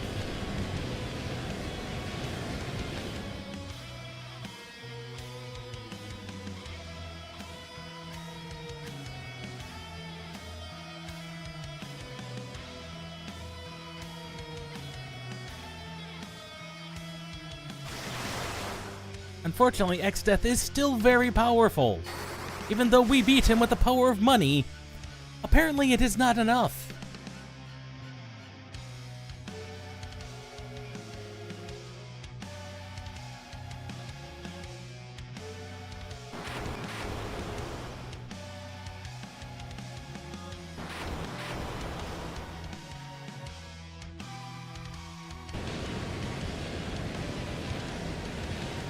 The void has consumed Castle Tycoon.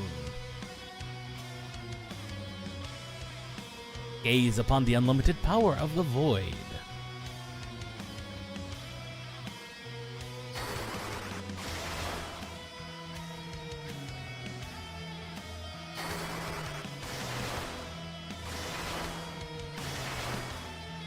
As I showed off earlier, that fight with Exdeath can be very hard.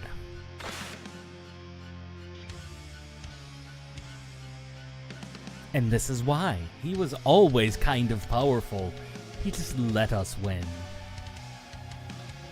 Unfortunately, Guido is also a very powerful being. Turtle! The best quote from Exdeath. Just, turtle!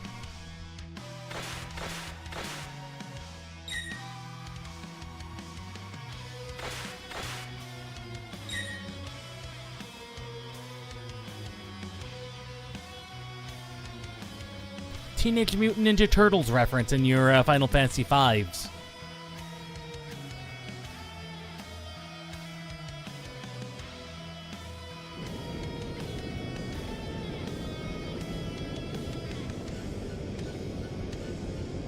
Because as strong as Guido is, Exdeath is going to do something very powerful and just send us to the 4 winds. And then he just leaves. Just gone.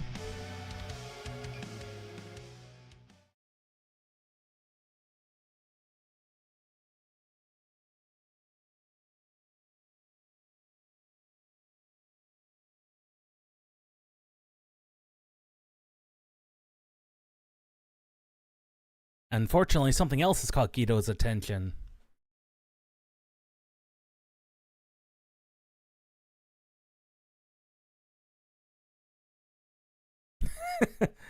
Of course it does.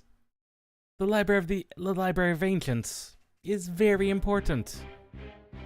It's just no one knew it, other than the scholars from Surgate. And Guido himself. We still don't know who built this library. It is just really, really old. No one knew about the secret button either to bring the table.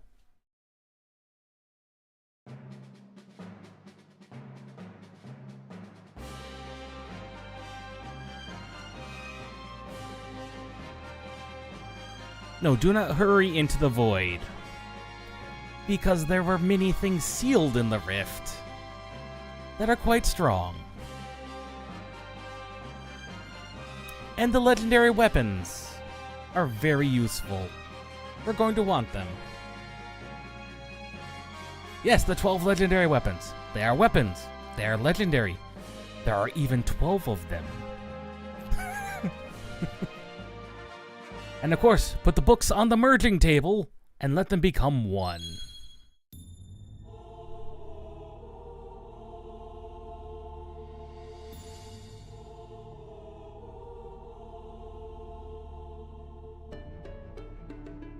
Remember that castle I didn't go into? Castle Kuza.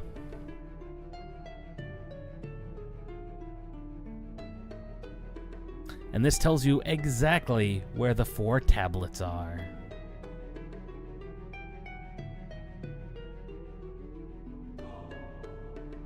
Including the ultimate spells, Holy and Flare, Meteor, Leviathan, and Bahamut.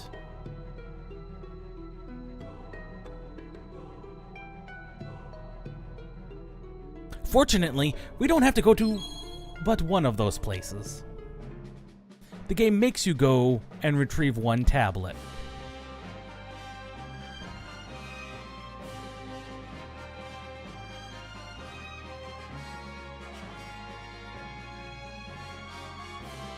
It requires us to go fetch 1 tablet.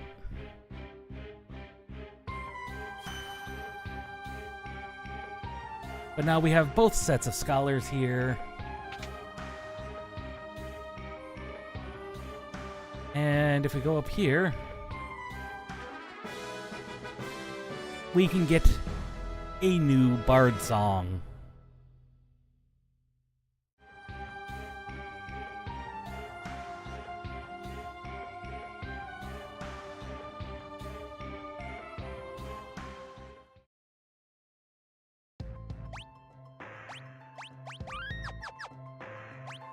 Now, we could go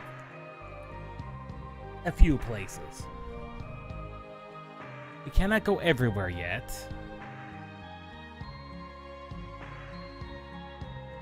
No, we cannot go everywhere yet. But what we can do... Oh, by the way, here's the castle. Castle Surgate, that is.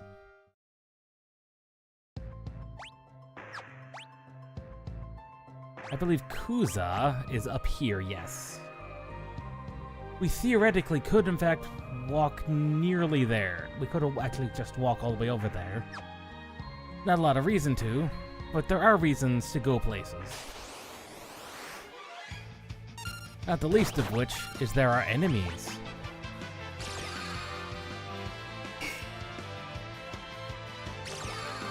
Show everybody we can dance. Everybody can dance. Just not every time is it a useful dance. Sometimes it is a very not useful dance. Other times, it's a somewhat damaging dance. Other times, yeah. The Gigas apparently is he's a air elemental. Downsides to air knife. We don't want to be doing that, so we are going to nerf our poor dancer a little bit. In the meantime, I'm only coming all the way up here, because this is Karnak. We finally have access to rods that deal damage again. Finally.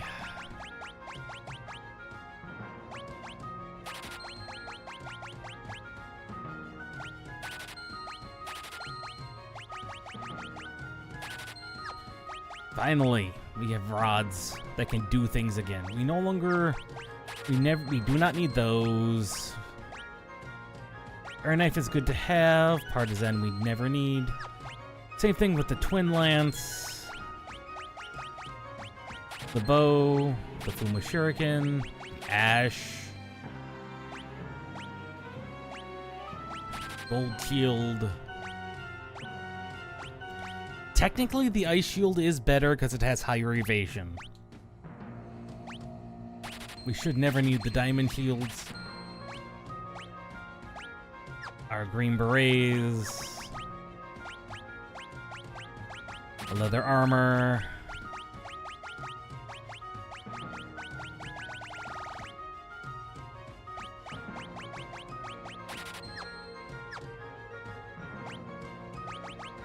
There we go. Everything should be good. We are now stocked up on rods for the foreseeable future. Well, we didn't get as far as I was hoping to get, but we got as far as I knew we were going to possibly get.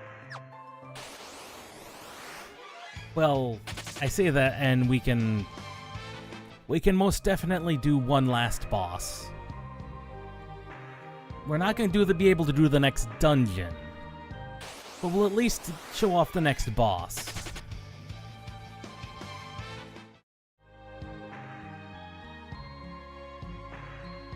Because he's actually quite fun. Because he's a gimmick boss.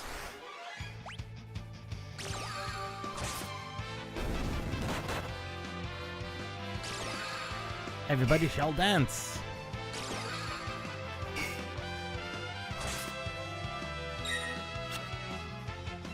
Apparently, hedgehogs do a physical damage counter? Interesting.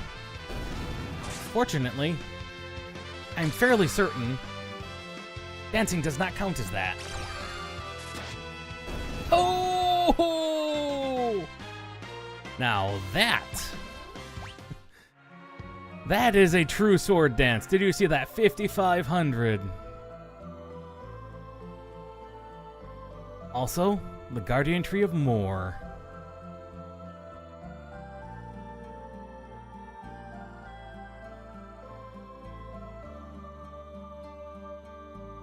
And unfortunately, two of our party members they've lost someone fairly recently.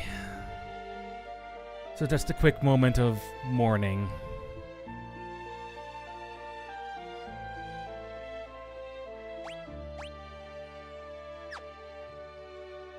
There's nothing more for anyone to do. Remember this desert. It stopped moving.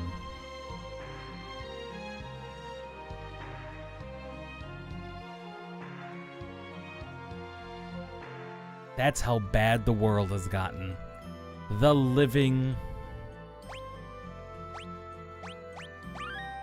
world. The living desert has stopped moving.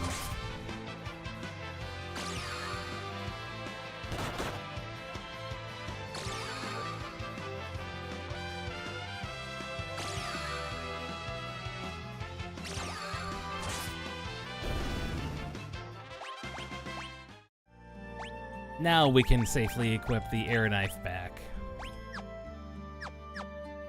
The Mangosh still has a great many uses as a defensive tool.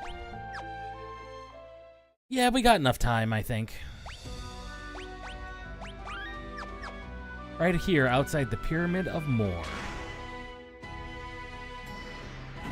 One last fight. I forgot to equip everyone the things I needed them to equip. Oh no. These are the gargoyles. This is your standard, will revive the other if dead. So kill them within close proximity to each other. They have 5,000 health. To Zenniage, they go down. Otherwise, they revive. Can be an annoying fight, to be honest. Honestly, not that bad.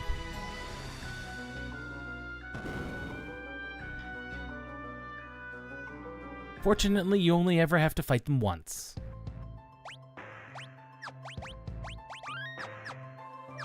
And with that, we have reached the start of World 3. A little bit more than expected, but I'm gonna be honest. While that was a little bit more than I was expecting, there's a little bit... I wanted to get one further boss in, but unfortunately the timing just isn't right. But we've now made it to World 3. Of the remaining bosses on this world, we have one.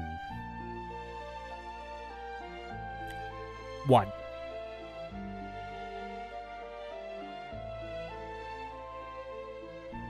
One boss. Just one. Now there are 1, 2, 3, 4, 5, 6, 7 more before the final boss. One optional one, of course. 2 optional. One optional and 1 super boss.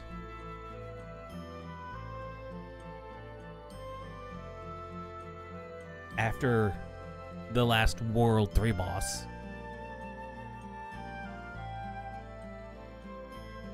So actually, the World 3, depending on how you do it, and how you want to unlock it, will either be great or not. We may go after the famed Mimic Go-Go to unlock the Mimic class, Mimic job, which is the only one we're missing. But other than that, we've beaten every boss we've meant to, so far. So, yeah, we'll see you guys next time, which is going to be Wednesday.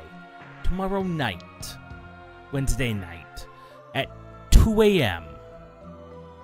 Give or take. For getting a little bit prepared for the interdimensional rift, which we will try to do a little bit on Thursday. So until then, folks, this is Stomping Llama. We'll see you next time.